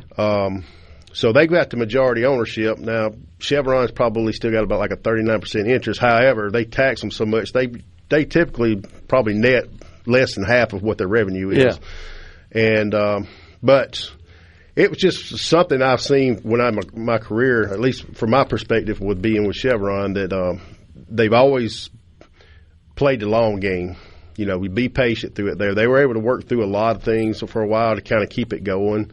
So they're actually in a position now that, of course, right now the uncertainty is what's got everybody like, how's this going to turn out? Because, yes, Maduro's gone, but what's going to come in? Is the place going to change? Now, I've worked with a lot of people. Chevron employs a lot of folks from Venezuela. A lot of them transferred into Houston. I know a lot of them, and it's just there's so much control, and that just kind of an example of when the government's trying to take over everything in the world, and then next thing you know, the people are like, they're stuck, and the economy went, I think they dropped like over a 10-year period, their quality of life dropped to like 74%. GDP down, inflation up. Right, yep. Right. And then they were taking the money, PDVSA, the country was taking the money, and then, of course, they weren't reinvesting in infrastructure there, and then, of course, now it's got where Venezuela has the largest proven reserves in the world, over 300 billion barrels, but yet the facilities have kind of been squandered to where they can't make the production. Well, you got to have a way to get it out of the ground, right? And then transport it, and then get it to a refinery. That's right. So, seeing how this turns out about who's in charge and with the country, and so far, we'll see. I think there's people who can run that down there. It's just that they've the stability's got uncertainty now. So the Chevron's played the long game, and they've stuck there. So they're in a good position to be able to do it. Now, there's other companies that used to be there. Conoco used to be there, Exxon, for example. But in 2007, when Chavez said you got to give us majority ownership, they just gave up. They left, and then now they've got a lot of heavy investment up in Canada and in the tar sands now. So they've spent a lot of money getting invested up there. I don't necessarily know. This is Steve Lott's speculation right here. I don't see them right out of the gate trying to go back down there. Conoco might want to get back because the country still owes them $10 billion. They might want to at some point if they feel like it's stable. Exxon, I think they're just. I don't know that they would go back or not, but because they've got so much money tied up in other areas now. Because we talk about energy policy, and the last several years, the energy policy is swinging all over the place, and when you do that, you've got to have a steady, consistent energy policy. Because I think one thing everybody can agree on is how much we spend on stuff. When you have an energy policy like that swings, where companies are having to just move all over the place to kind of maintain or just keep going, because it's like the big freight train going down the track. You just can't hit the brakes and stop and go this way. It doesn't work like that. Yeah. And but that causes times where you see gas $4 a gallon. When you see things like that. So I think it's just very important that energy policy should be consistent.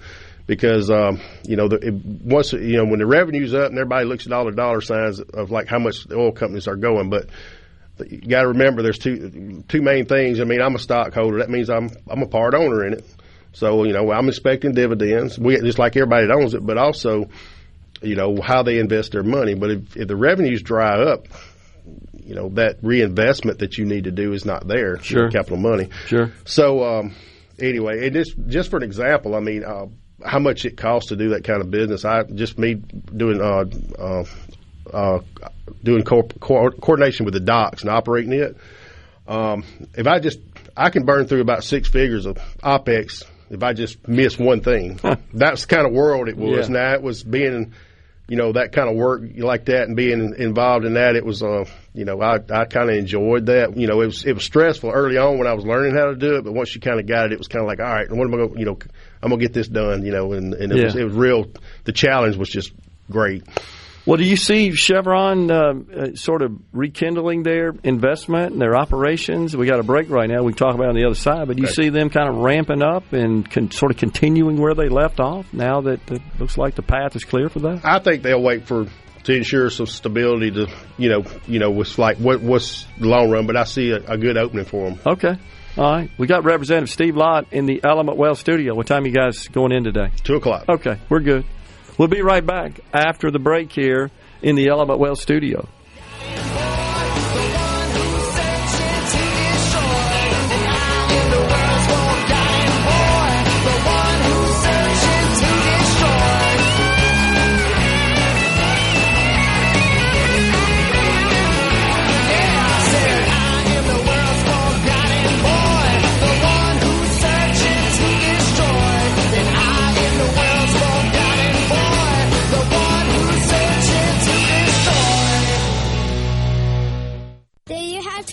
We interrupt this program.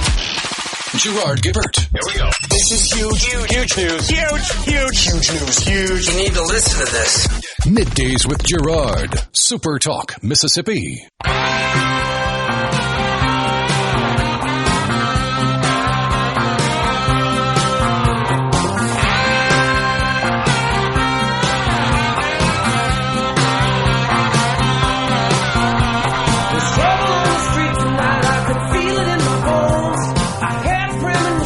Smuggler's Blues.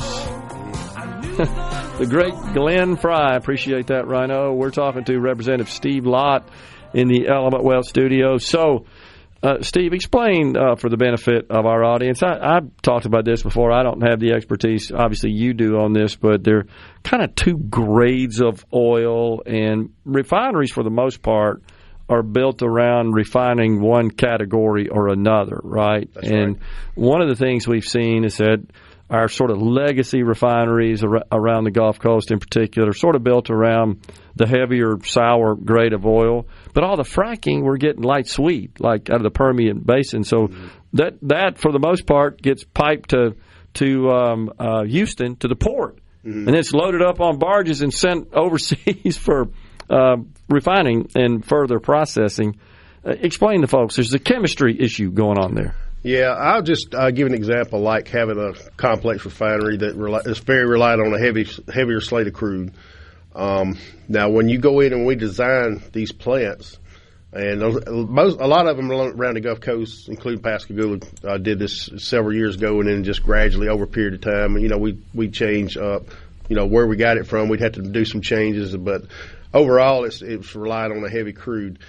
Now, what you do is that plant, when you design the capacity, meaning you don't just, from an investment standpoint, you can't afford to just spend the money just to be a gold-plated. You got to make it fit what works. That's where your margin's at. Sure. So when you get the heavier slate in, that means you got your utilization on the refinery full, and what you are able to do with that, when you have everything running well and running up in good utilization, is you get all the heat and power recovery from all the hundreds of miles of pipe that run around like there. But when you're able to utilize that, so like off your draw rates, you get some heat gain off of it, off of heat exchangers, and then all the waste heat that comes off the furnaces, you're relying on that. That's how most of the process steam is made, is off. You recover the waste heat coming out of the furnaces. And just on and on like that. So if you get something, just take a wild swing on a slate, the next thing you know, either you have a plant that can't draw more lighter stuff out of it, like gasoline or anything like that, or you lose some heat duty where you're having to fire a furnace harder. That means you're using more energy. It's very energy intensive. However, when you got it set up right to configure to recover all this heat and all this power recovery, it takes a lot less fuel gas to run everything. So you were working at Chevron when the government decided to just commandeer the private property of American companies, and that's one of the things that the president has pointed out. What was the reaction in the company? Did corporate management communicate anything to you guys? I mean, we knew there was a time there. It was chatter at the time about possibly, Now, one thing again, Chevron plays the long game, because once a year we'd have a meeting. It was a long range planning meeting. We were looking at 10, 20 years down the road. Sure. What we were going to do. So you always had in your back pocket some options. So, but you stuck to your primary plan. So when we lost all the Venezuelan crude, we had to scramble around a little bit to replace it. Now that costs you money to do that, because that wasn't in your plan. You want to have a short-term plan. I spent a lot more time in short-term planning there. You had a 3-month plan that you pretty much wanted to stick to. Of course, we updated it constantly and everything like that. So yes, I mean, between the complexity of how the whole system is set up, and then the long-range planning, the long game you play with it like that, that helps you, have another option in case something like that happens. Yeah. I mean, that's crazy. But it looks like that oil could be flowing again out of Venezuela, which, of course, would increase supply. Normally, when that happens, it's a globally traded commodity. We'll see the price. I mean, there's some fairly radical predictions, I would say, of where this price could go. I mean, down to $40 a barrel. I've seen some of the oil and gas economists predict next year. Yeah, and that's a balance game that they'll have to do, because if they get the Venezuelan crude stable, and right now we have I think we've kind of got an excess of crude oil on hand right now. Right. And so you don't want to just throw it all in the market, because what happens is you've got a lot of domestic producers right now. If the price of a barrel of oil drops down a certain amount, it becomes unfeasible for them to produce out of their wells. Yeah. So you got to. It's a balance game. Like I said, if you like work in a world where it's constant challenge, mental challenge every day, getting the oil and gas business, because it is definitely there. Yeah, it's the ultimate free market traded commodity for sure, just like agricultural products are for the most part.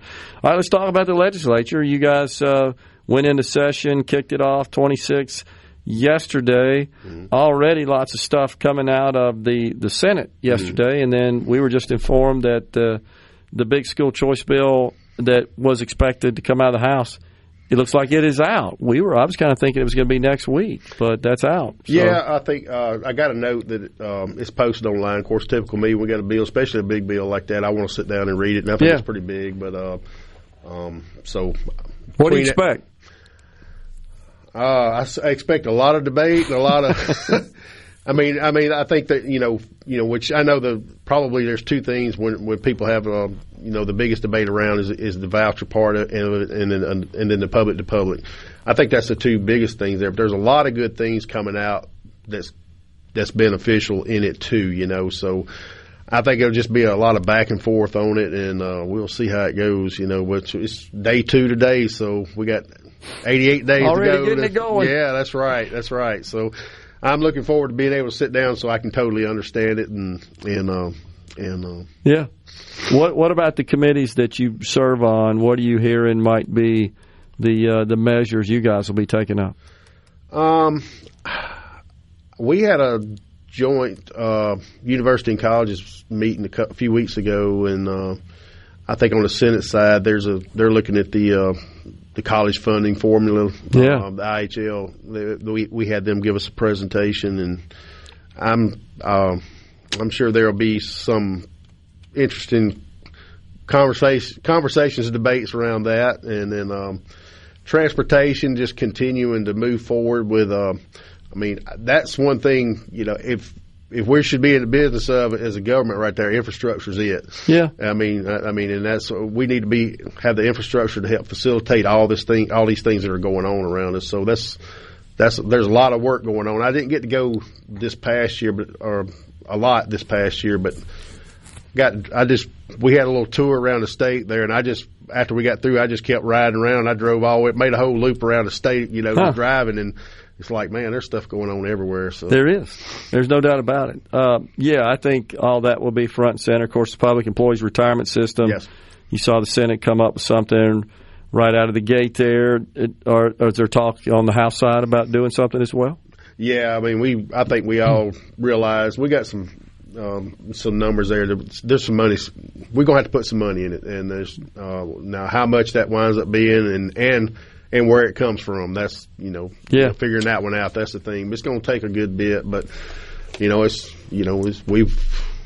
everybody that's retired signed a contract. We're obligated to pay them, so we got to make sure it's. Now, granted, it ain't running out today or tomorrow. Yeah.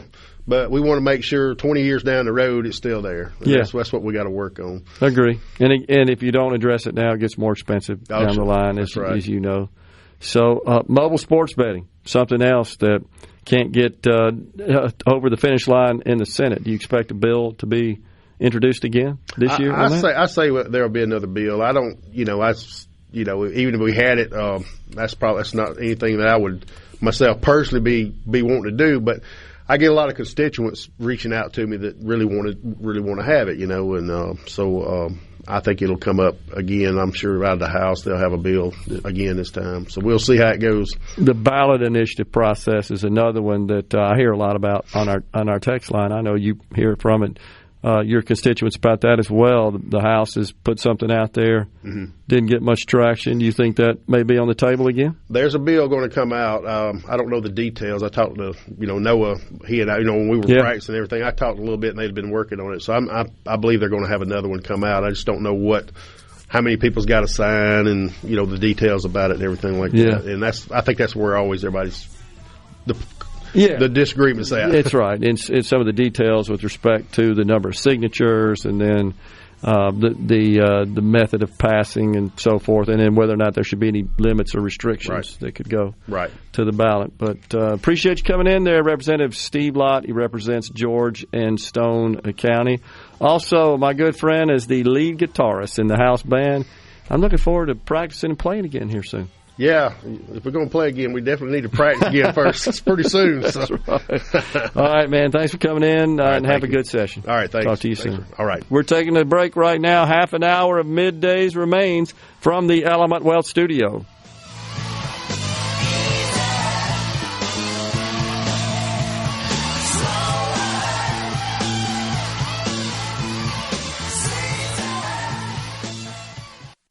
From the Days with Gerard. Good for America.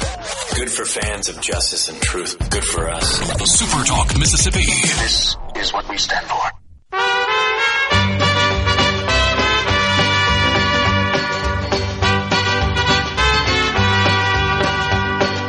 Love is a burning thing, and it makes a fiery ring.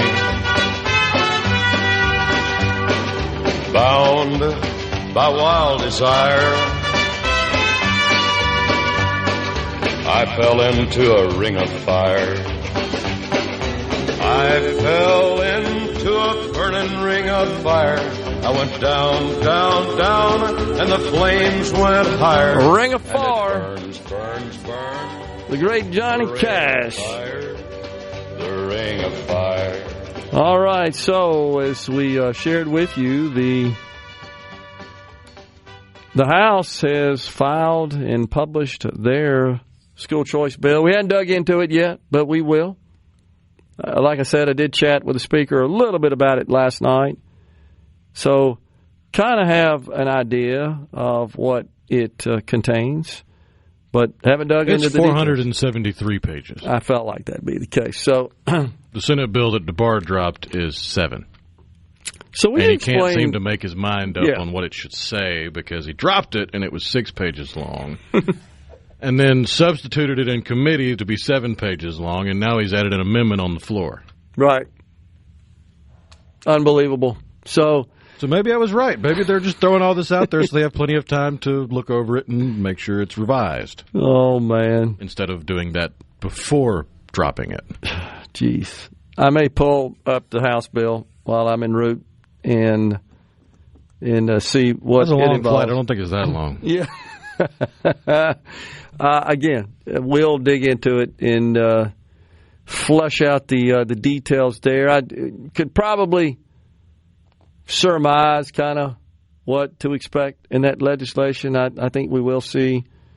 I'm not sure if we're going to get all the way to universal, as in every child that is of the age that makes them eligible for a public school K-12 education in Mississippi, their family would have access to the full amount of money allocated by the state to direct it to the education setting of their choosing. That would be universal school choice. That could be another public school, a charter school, a micro school, homeschool, a private school. And that would also extend to those who currently have their children in private school. They would be eligible. That's what universal school choice is. It's not like, oh, your kids are already in private school, you don't get to play. Only the new ones. From what I can see in the Senate bill, just with the limited time I've had to look over it, it carves out for teachers' kids.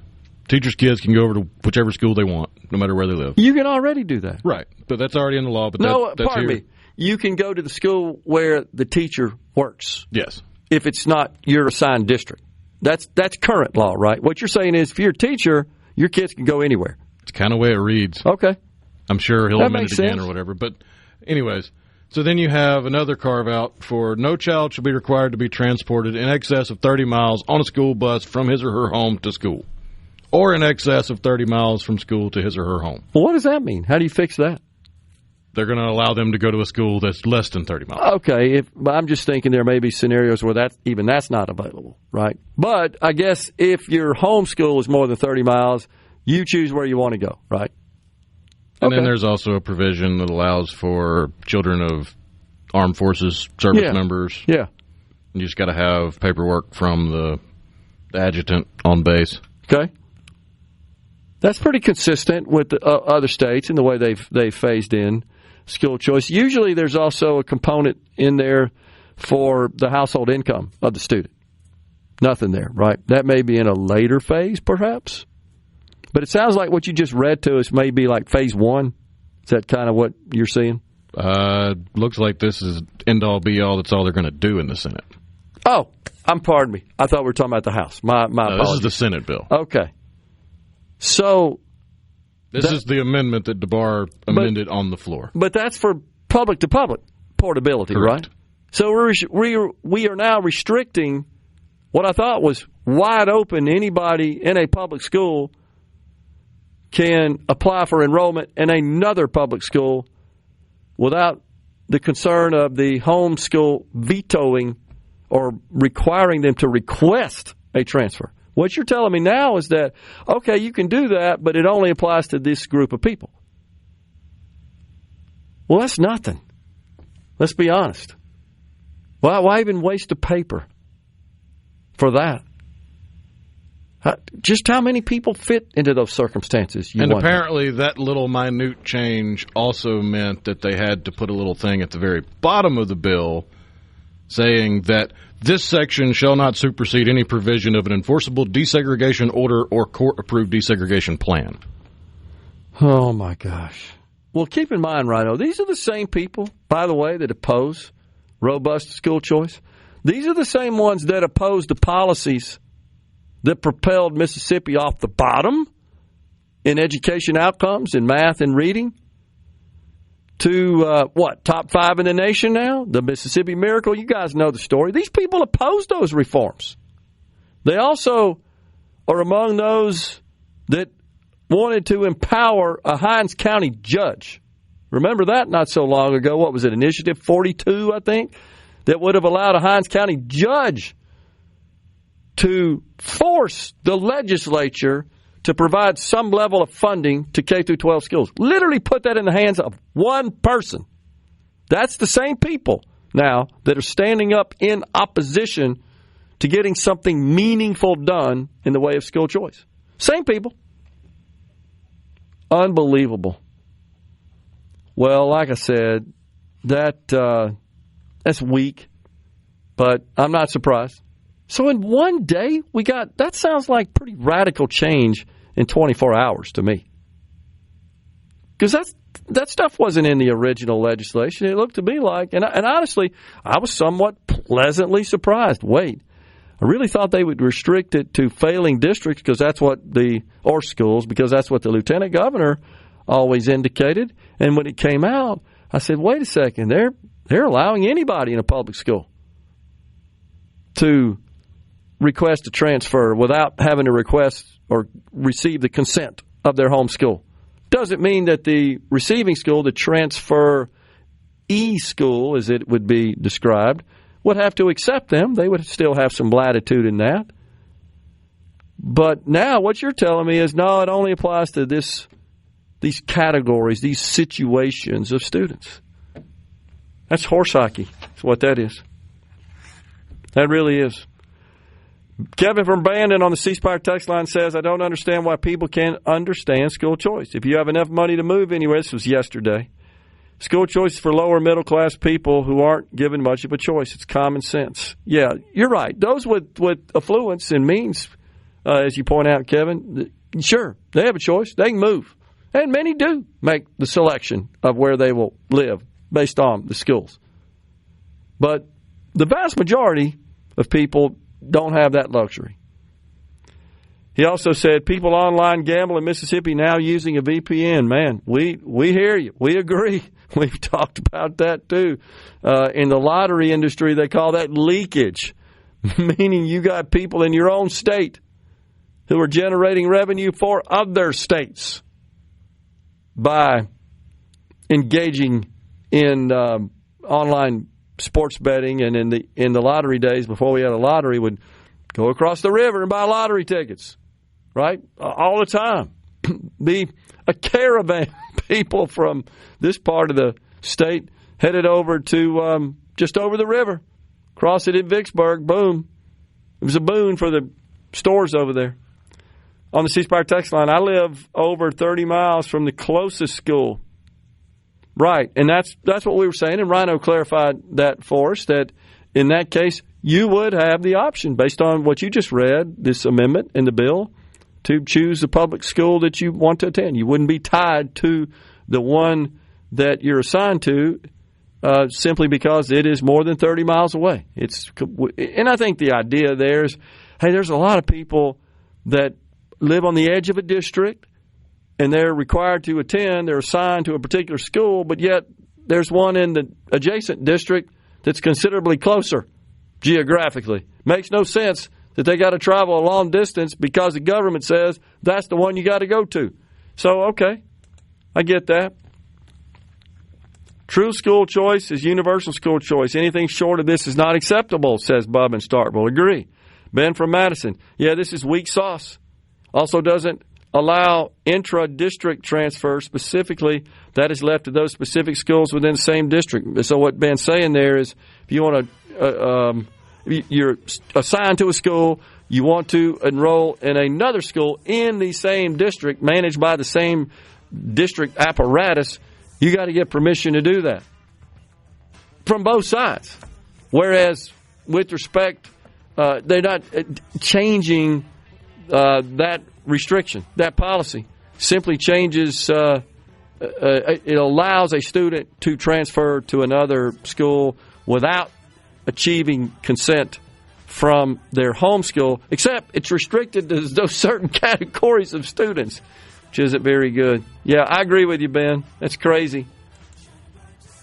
Let's see, it was something else. Trump looking to ban large entities to purchasing single-family homes. I saw that. Would that be due to the profit that can be made on Vrbo, Airbnb? I don't think so. Coming right back in the Element Wealth studio.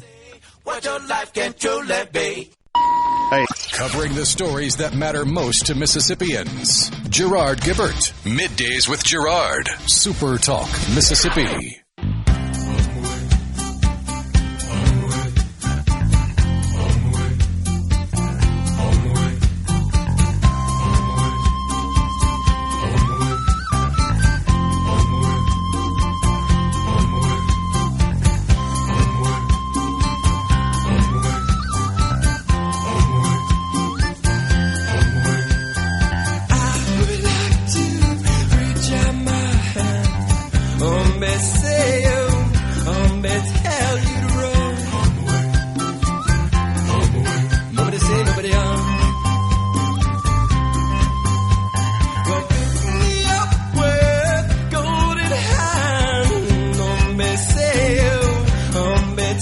Wow.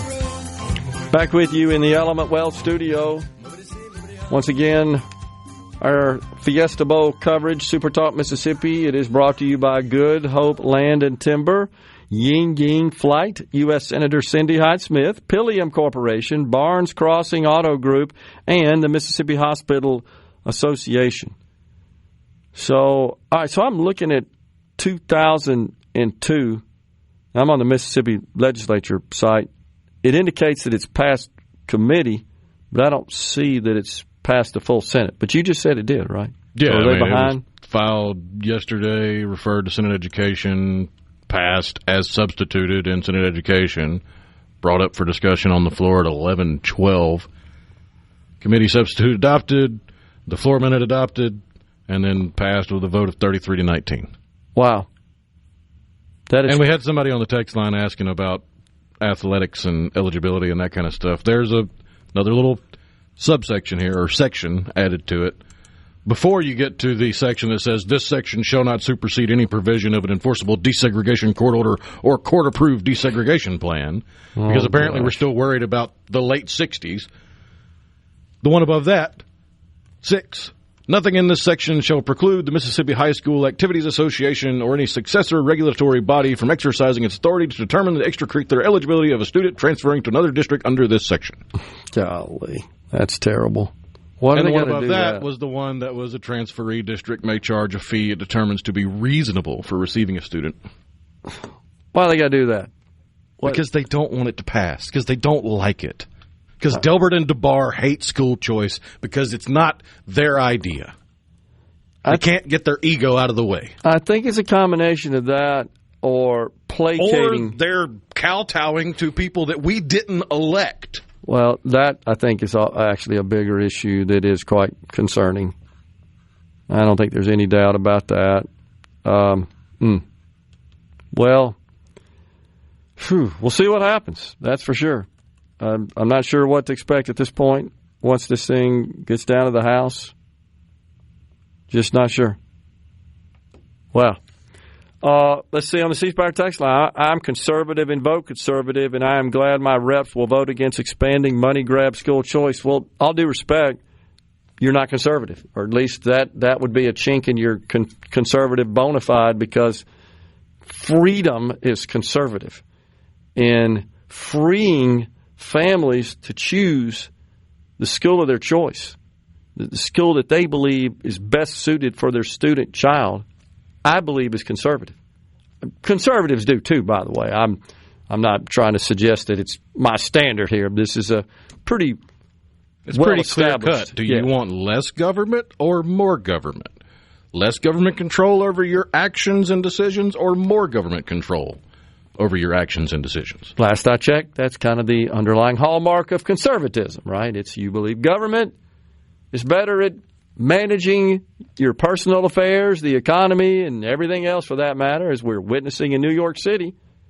Or you believe that individuals are. You know, that rugged individualism thing versus that warped collectivism that essentially eviscerated Venezuela and its people and is going to do a number on the great city of New York. So I get it. But I will ask, why do you oppose it? What are your concerns? I mean, I've heard them all, I think, at this point, having advocated for this for about 11 years. What do you mean money grab? I guess I don't get that. Giving somebody access to the money they sent to the government? I wish we could do more like that, honestly. I think that's really just consistent with good, limited government, as you indicate, conservative policy. So, gosh, I just don't know what to think. All these school districts are worried about is teaching these students to pass benchmark tests to keep their ratings up. Your kid doesn't fit that learning box. Good luck getting the district to provide the help your child needs that is required by law, unless you raise hell and threaten lawsuits. It's insane. That's Luke in Flowood. Appreciate that, Luke. Jeff in Grenada points out, this just broke that the president is looking to ban large entities for purchasing single-family homes. What would that do to the profit that can be made on Verbo, Airbnb? I don't necessarily agree with this policy. I mean, I'd have to see the details, but I don't want the government getting involved in this. This is also grossly overblown as to its impact in the housing market. Grossly overblown, in my view. I mean, what's next? We're going to say that certain parties cannot buy certain assets. I get it when it comes to our adversaries such as China. I don't think they ought to be buying land here in the United States. Certainly farmland or land that's adjacent to critical infrastructure, military installations. I get that, but private American companies, what's next, man? That's a problem. Out of here today, out to the Fiesta Bowl. I'll be calling in tomorrow. Stay safe, and God bless everyone.